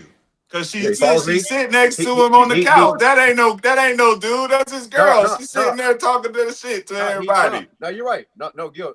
You're absolutely right. I hang with him when I go to Milwaukee. I've seen him before. Like, he knows how I move around. He knows everything. He's been following me since. He's been a fan of me since I was with the Bucks, my rookie year. So he would know how everything. Like, even he won't talk in first person. No. Yeah, they need to pass me the ball. No. Someone's purposely trying to make it seem like it's him. No one talks in first person, man. Come on, bro. Stop the cap. Niggas caught in real time, man. Niggas caught. You don't even talk in first person on the account. We got you on film, nigga. We see you stealing boxes, nigga. Craig, how you get fired on your day off? They said they see you stealing boxes. He don't talk like even what's so funny is even about the burner account. He didn't even attack when his first one, the one he said was it. He didn't attack people then like that. No. Come on, man. This is a fan. He was defending himself, I think, in that tweet that he initially. You do that. You defend yourself. Hey, so why the fuck is he not defending himself now? He used to defend himself against every little thing else. It ain't his. I guarantee you, if you want to find his burner account, you go through those and you're going to see someone say, man, this ain't you. I know the real Kevin Durant, blah, blah. There's going to be that one. That's him. The one that's defending him on that post. I would think he was guilty if he would immediately started clapping back on Twitter to everybody who was saying shit. If the fact that he ain't said shit since, man. No, that's not true. No, we cannot do that. Just because somebody don't always respond fast, that don't mean that it's always true. You got to give people time. Because people be saying all type of shit in the beginning, and then when somebody actually tell their truth, everybody be looking stupid. So he had the chance to tell the truth just now. He was just like, I'm not addressing this nonsense. Thank you. Yeah, I mean, he did address it. So I'm not down. I mean, he didn't deny it, but he's not addressing it, and I'm getting back to the season. All right. I'm not addressing this bullshit, Alpie. Right? All right, moving on from whether that burner count is Katie or not. What we do know is that's you.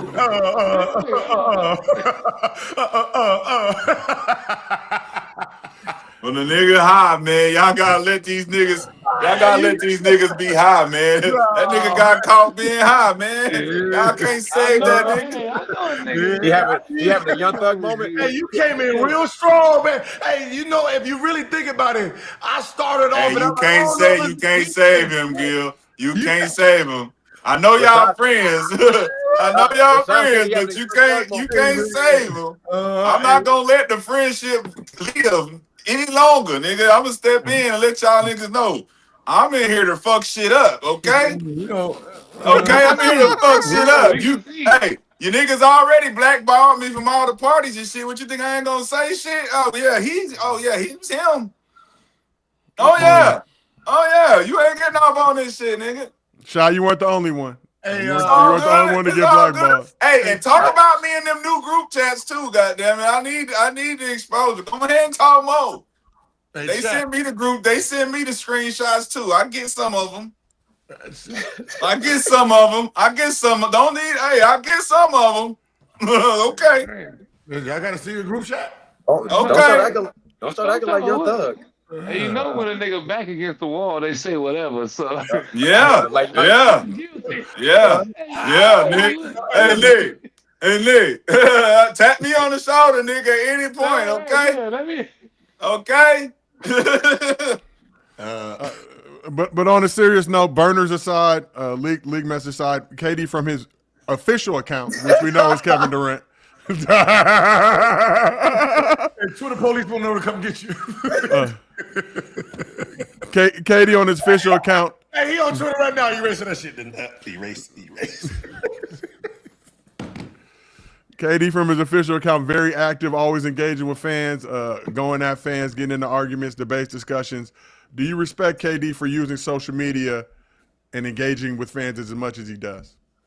For sure. Of course. It's a great marketing tool for KD. He actually responds to a lot of people too, just about anything. So, I mean, even if he does have a burner or not, he'll still talk from his regular page. He's very active on Twitter. I see all his tweets and everything. He tweets pretty funny. It's pretty funny as hell. Said he also got a lotion deal. You see his new lotion deal that he got from Twitter, because from all his tweets, everybody keeps saying he's ashy. And so he did have that ashy ankle incident. Hey, he did. Holla at me. Swag, we can get you one as well. So I mean, so yeah, him engaging with the fans. Man, Swag need cocoa butter. That ain't lotion. Not gonna do nothing with that. He needs real cocoa butter. I mean, from the source. My group chat. I'm not in nobody group chat. I blocked all them niggas. If you know Gil, I don't do group chat. I'm out. Gil's not reachable by any conventional means. No thanks. Can't even get on the property anymore to say hello. No. You see their faces? No. No group chat. Very accurate. There will be no Gil leaks. No Gil leaks. You blocked. You see their faces, chat? You niggas is blocked. Okay? Ooh, what? Try to text me right now. Try to text me right now. Blocked.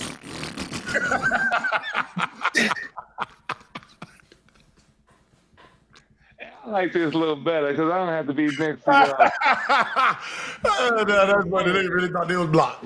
No, I just ignore y'all. It's kind of crazy. All right, so what were you saying? I got your text. I got your text last week, Swaggy.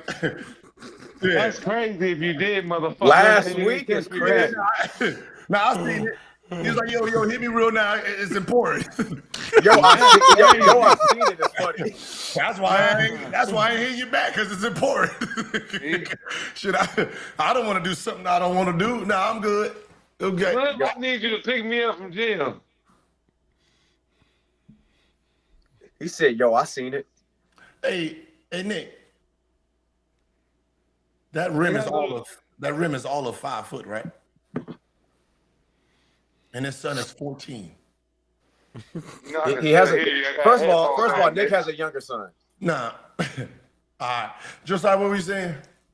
I don't know what I'm saying. I'm in the virtual arena right now.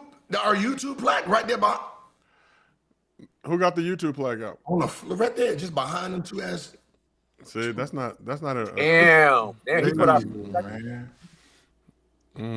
Listen, hear y'all, right? Are you in a closet? What is it? You got jerseys on the floor. You got a 5-foot basket. You got our trophy on the floor. Is that a hat? Is that a Julie trophy? What the fuck is going on over there?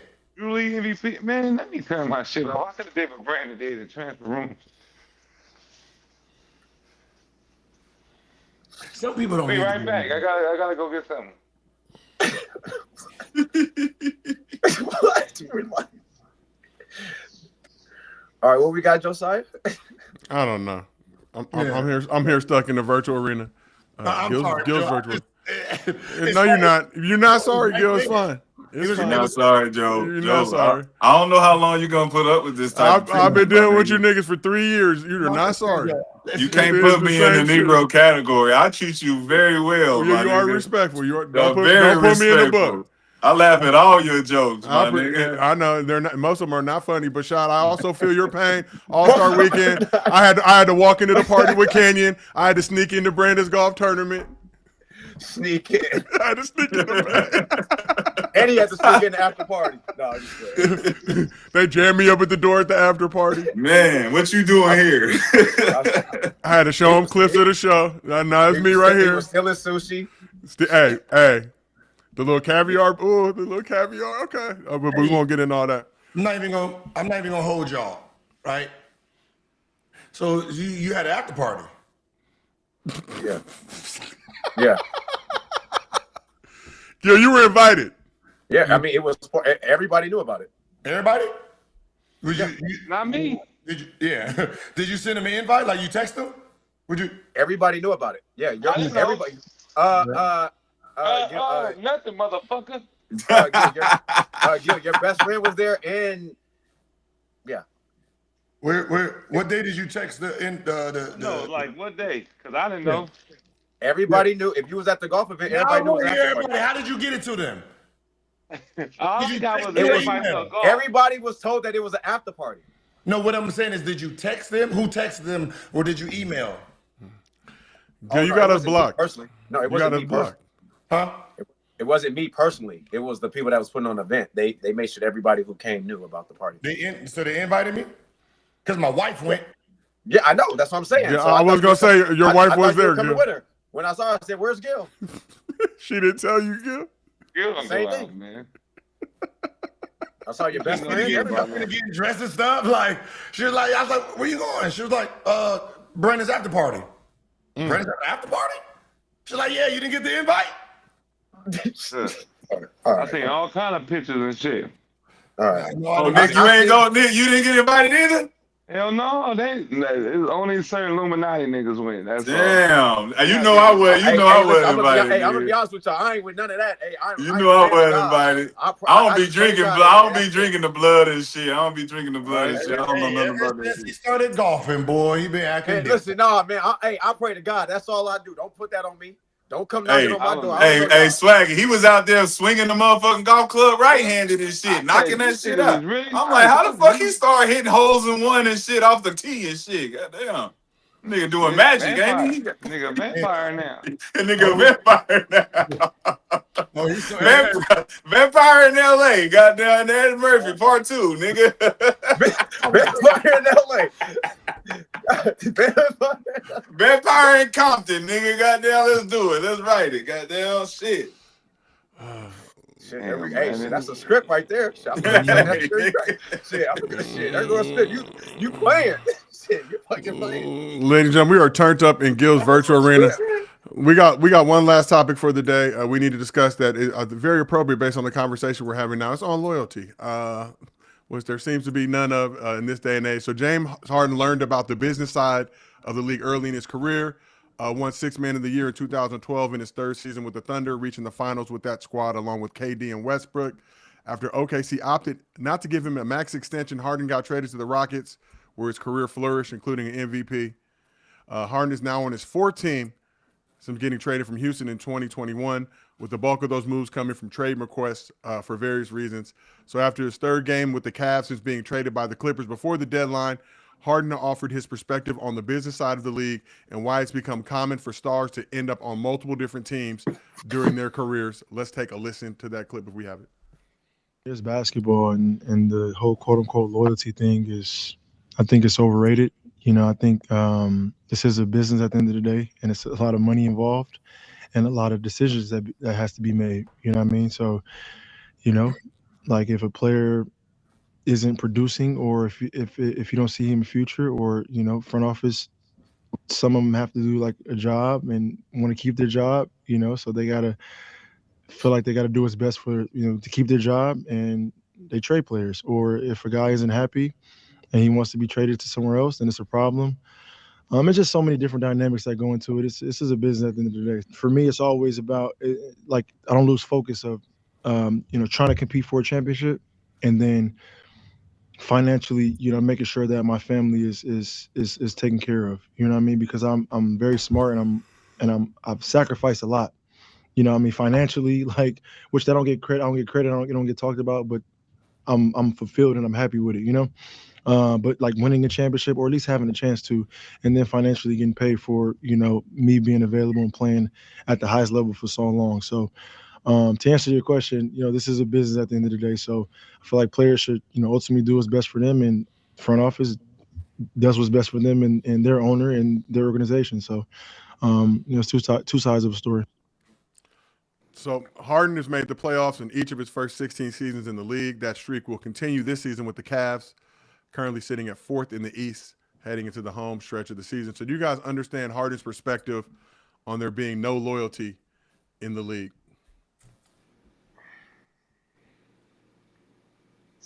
I mean, I understand where he's coming from. And these players are benefiting from the past players' mistakes, where players stayed in situations longer than they were supposed to. Legacies was ruined sitting in certain cities where, you know, when you was good enough to affect winning, there was no other pieces with you, you know, like Patrick Ewing, where, you know, you just needed that one piece and you just couldn't get over the hump. You know, Allen Iverson, where, you know, you never added someone with him to go get that championship, right? It's like, well, he sells every seat in this building. We don't need to add any better pieces with him, right? So, you know, because the legacies are built on championships, and that's what you're telling the last 30 years of players, these guys are now sitting here and they're saying, well, they look like they're about to win. They look like they got other pieces. That organization look like they're trying to get pieces over there. We still are stuck here. I'm a free agent. I'm going to explore. Versus just taking the money here, I'll just rather leave. Because the game is, the rules are designed so you just don't up and leave. You take a big financial hit for leaving. So when he says, I've sacrificed so much, he's right. Right? You sacrifice a lot of money leaving the city that you're in. So, you know, we don't know what deals he turned down, but I've heard that, you know, it's been at least $150 million that he's left on the table trying to win championship, you know, trying to, you know, keep the team getting better. So this is a business, right? We're sold on winning. We're sold on, you know, you're not shit unless you're a champion. So, you know, if I'm worth $100 million and you're telling me, hey, take 50 and we can get these other players for you so you'll win, the player does that. But in reality, the organization, if I'm worth 100, why aren't you spending more money to go win? Do you not want to win a championship? Why are you banking on me wanting to win a championship? So you want me to take a pay cut for this guy, but you're not taking a pay cut to get that guy. You want all your profit, and then you want me to sacrifice, right? So the millionaire is sacrificing for the billionaires. But because the public don't have a face to go with it, they side with the team and not the player, not realizing that the owners don't want to take a pay cut. They want the players to take one so they still get all their profit. And that's why certain teams don't pay their players. Don't care to pay players because they can keep bare minimum team. The fans are going to come support. And then their business is going to grow. They're going to have this team for 20, 40 years, however long. They're going to make their profit. So I don't need to I don't need to win a championship to be a billionaire. Mm-hmm. Right? And that's the business. So these players are smart enough to say, well, I want to be a billionaire too. So I need to go and chase these checks too.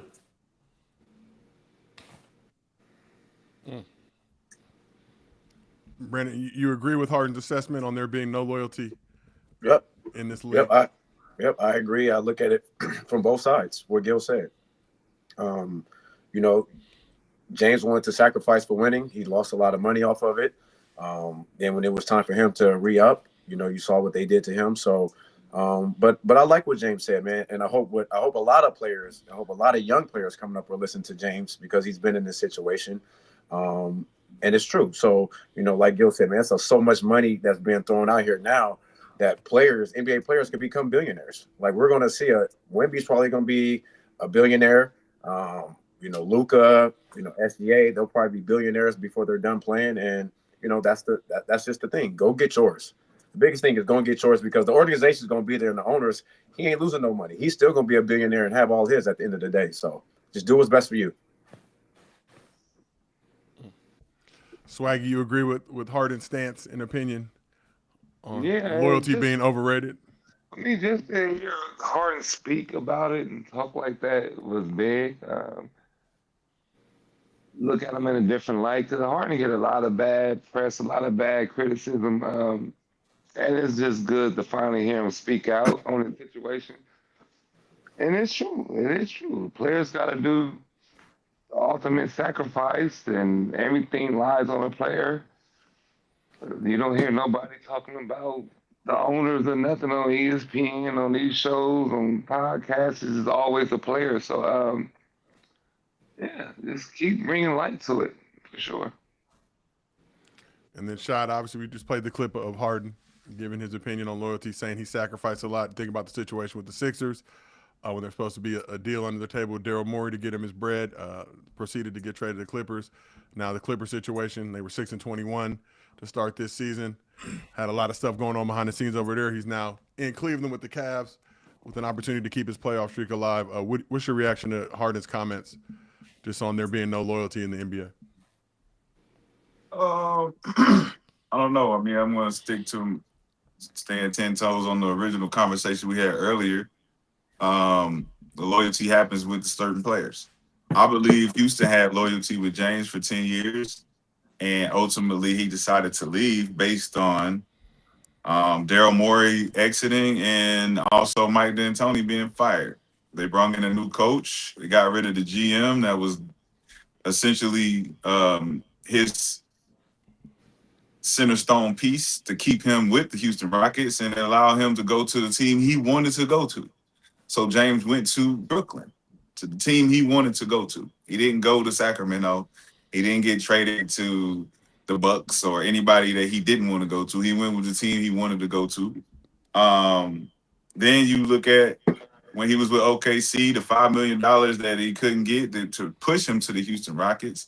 I think that them not being able to get him the money he wanted ultimately fucked the franchise over with their aspirations of getting a championship early on. You look at Brooklyn and him wanting out and going to where he wanted to go from Brooklyn. I think that all of these organizations have done right by James based on where he wanted to go. And his value, his assessment on being the player he is allows him to have that leverage. I think even with Philly, you know, Daryl not being able to hold up his end of the bargain allows James to go where he wants to go. Him going to the Clippers. You get to go play with Kawhi. he hasn't made a decision yet to go play by himself where he don't have help. He's always went somewhere where he know he can get some help. Even this last situation with Cleveland. So if you think about the Clippers giving him that out, going to where he wants to go, I would say the loyalty is there for him. I think just him being smart enough to know where he wants to go, and the organization agreeing, like, we're gonna make something happen where it makes sense for us too. I don't think it's the other way around. I think, even if you're chasing the money, you always gonna look a certain way based on the decisions you make. So if he's looked at right now as a nigga that's chasing money, and you going for how much money you can make, that's what's gonna look like, especially if you're not winning no rings around it.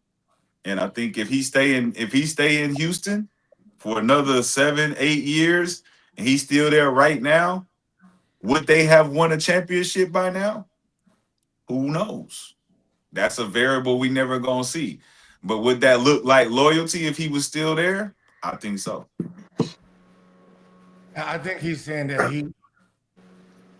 he leaves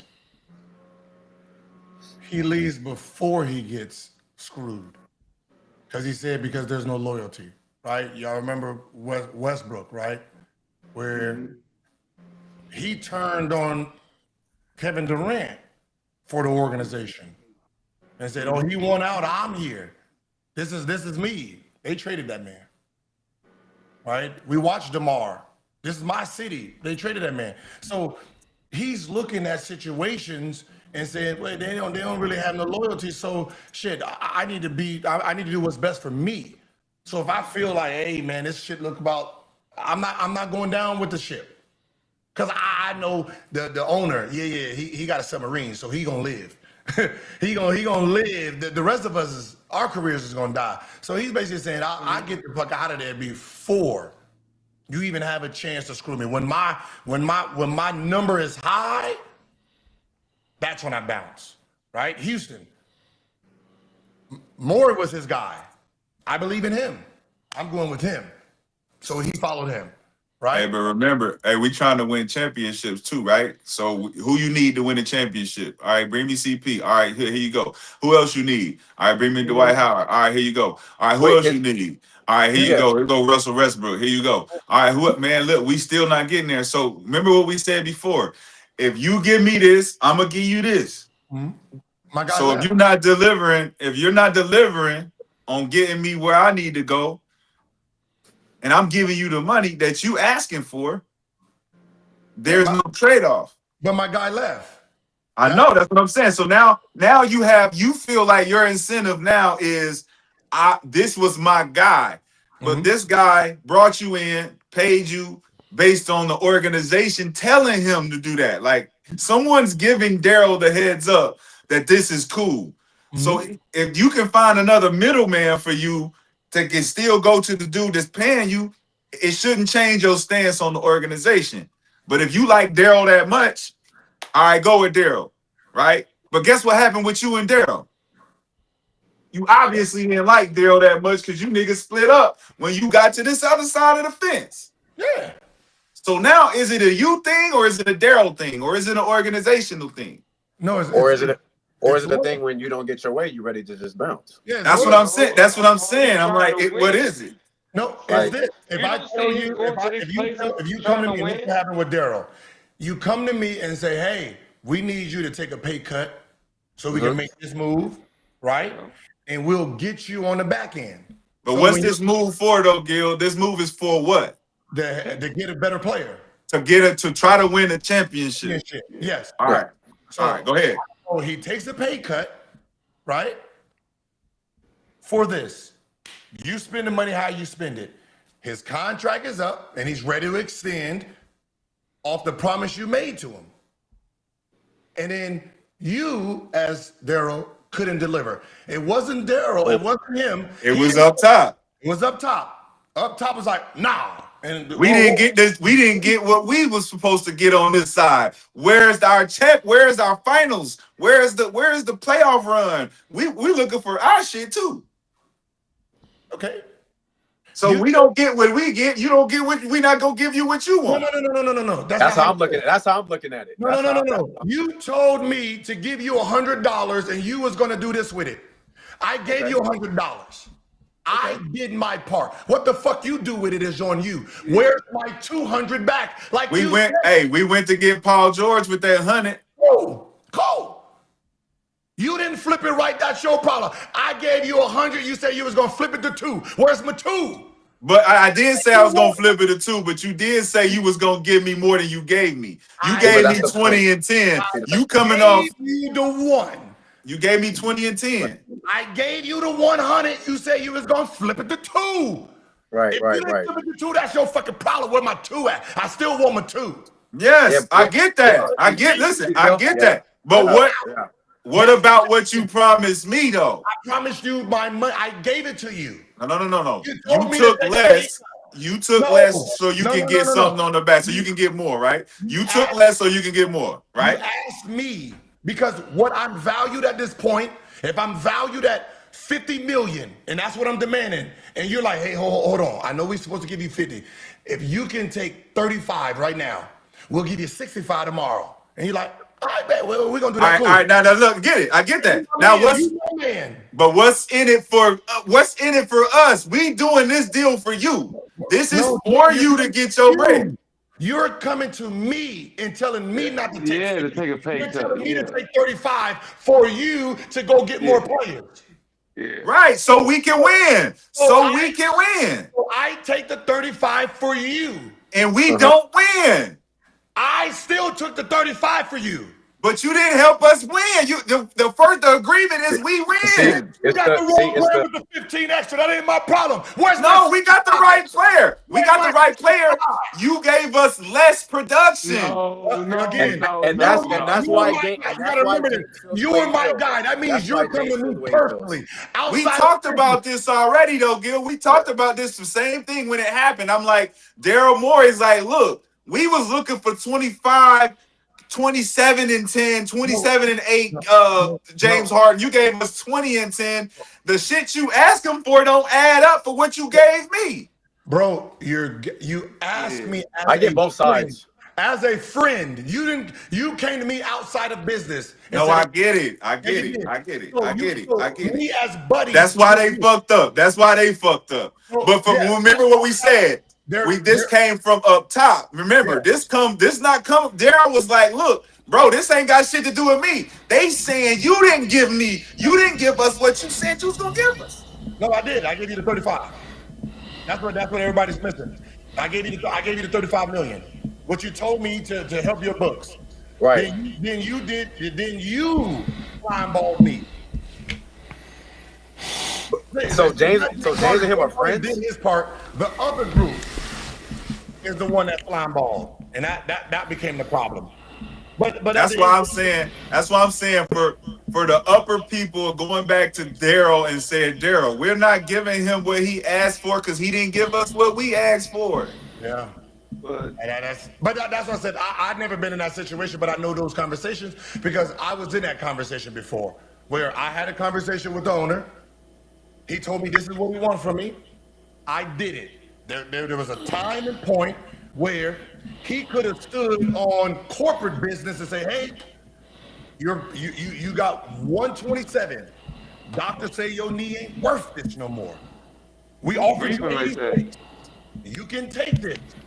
That's the best we're gonna do. And go back on his word. Right? He could have did that. But Mr. Poland said, hey, they told me your knee wasn't going to, that has nothing to do with me.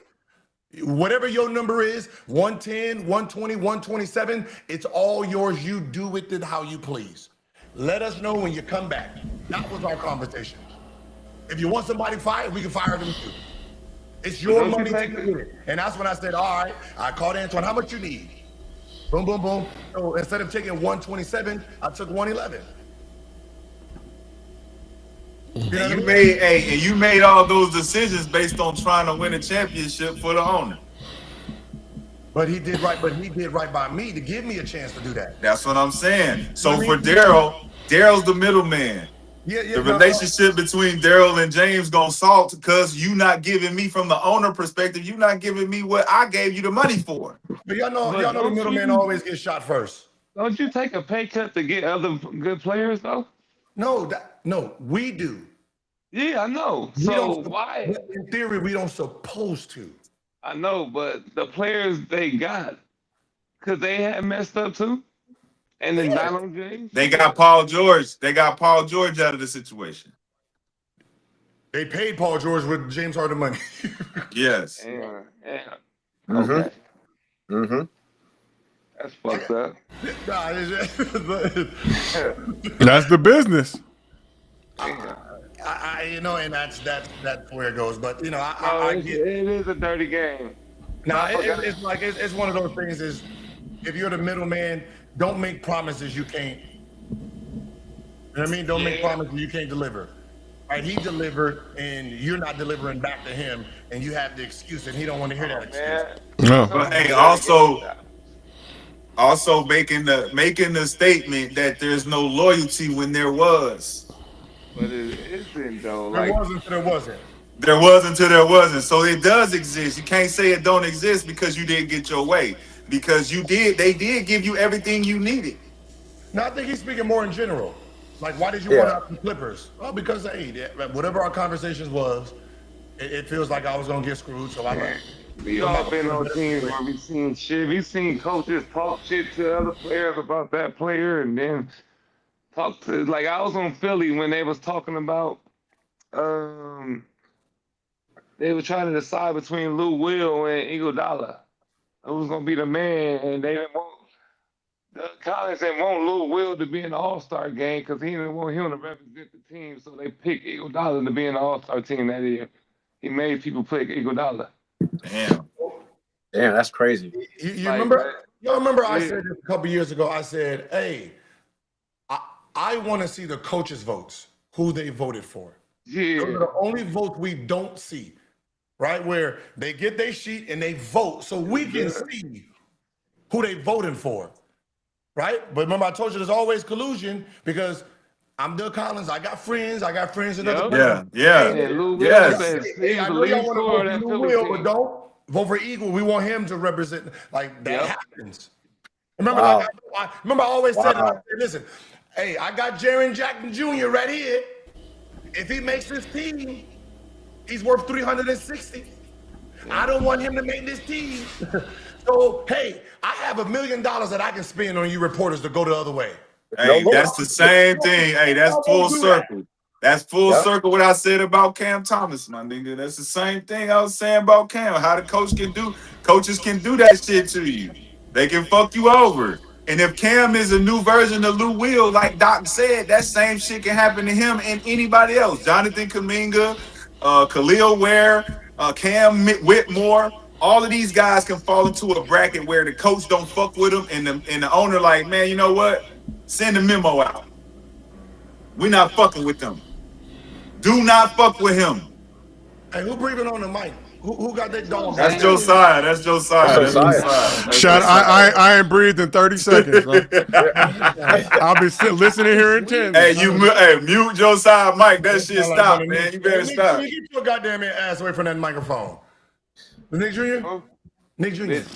He went to school today, and we going to the game tonight. Man. Oh, you go? Okay. We'll see. I'll see you there. Yeah. USC, Illinois, I imagine. Yeah. All right, wrap this up. Damn. You stop talking. I'll tell you. Yeah, we got to come back tomorrow. Same time tomorrow. I can just cut my shit off now. Ladies and gentlemen, we appreciate y'all pulling up to the virtual arena. We are working on a new location as we speak, but shout out to y'all. Thank you for bearing through our Zoom meeting style episode. You're not going back to your house yet? That's right. We're not allowed. We're not allowed on the property. Never. That's fucked up, man. For all eternity. on that note, shout out to everybody in the chat. No, I'm gonna go over there today. Nah, you gotta stay around your family. Yeah, you gotta be around your family. Today, nigga. Hey, you want to go over? Hey, Nick, let's go over there with our golf carts. Let's protest. We're going to ladies and gentlemen in the chat, if you in LA, we're going to protest in front of Gil's community. Fucking that's I gave the security guard acting nice and shit. You can't do this shit during Black History Month. Yeah, you be dapping the nigga up. Hey, I see you. I see you be dapping him up. You be doing too much dapping. You dapped him up too many times. I gave him a tough crowd, everything. Give me my shit back. Give my He said it's a tough crowd. Tombstones in the chat, man. Tombstones in the chat, man. You been driving, you been stopping at stop signs, Nick. Yeah, man, I'm just trying to do my part. I'm sorry, man. Now the motherfucker kicked me out. Watch, I might run through the gate now. Appreciate everybody in the chat. Appreciate everybody on this show. This has been another episode of Gil's Virtual Arena presented by Underdog. Whoa, whoa. We'll see y'all tomorrow. Man, he's starting to like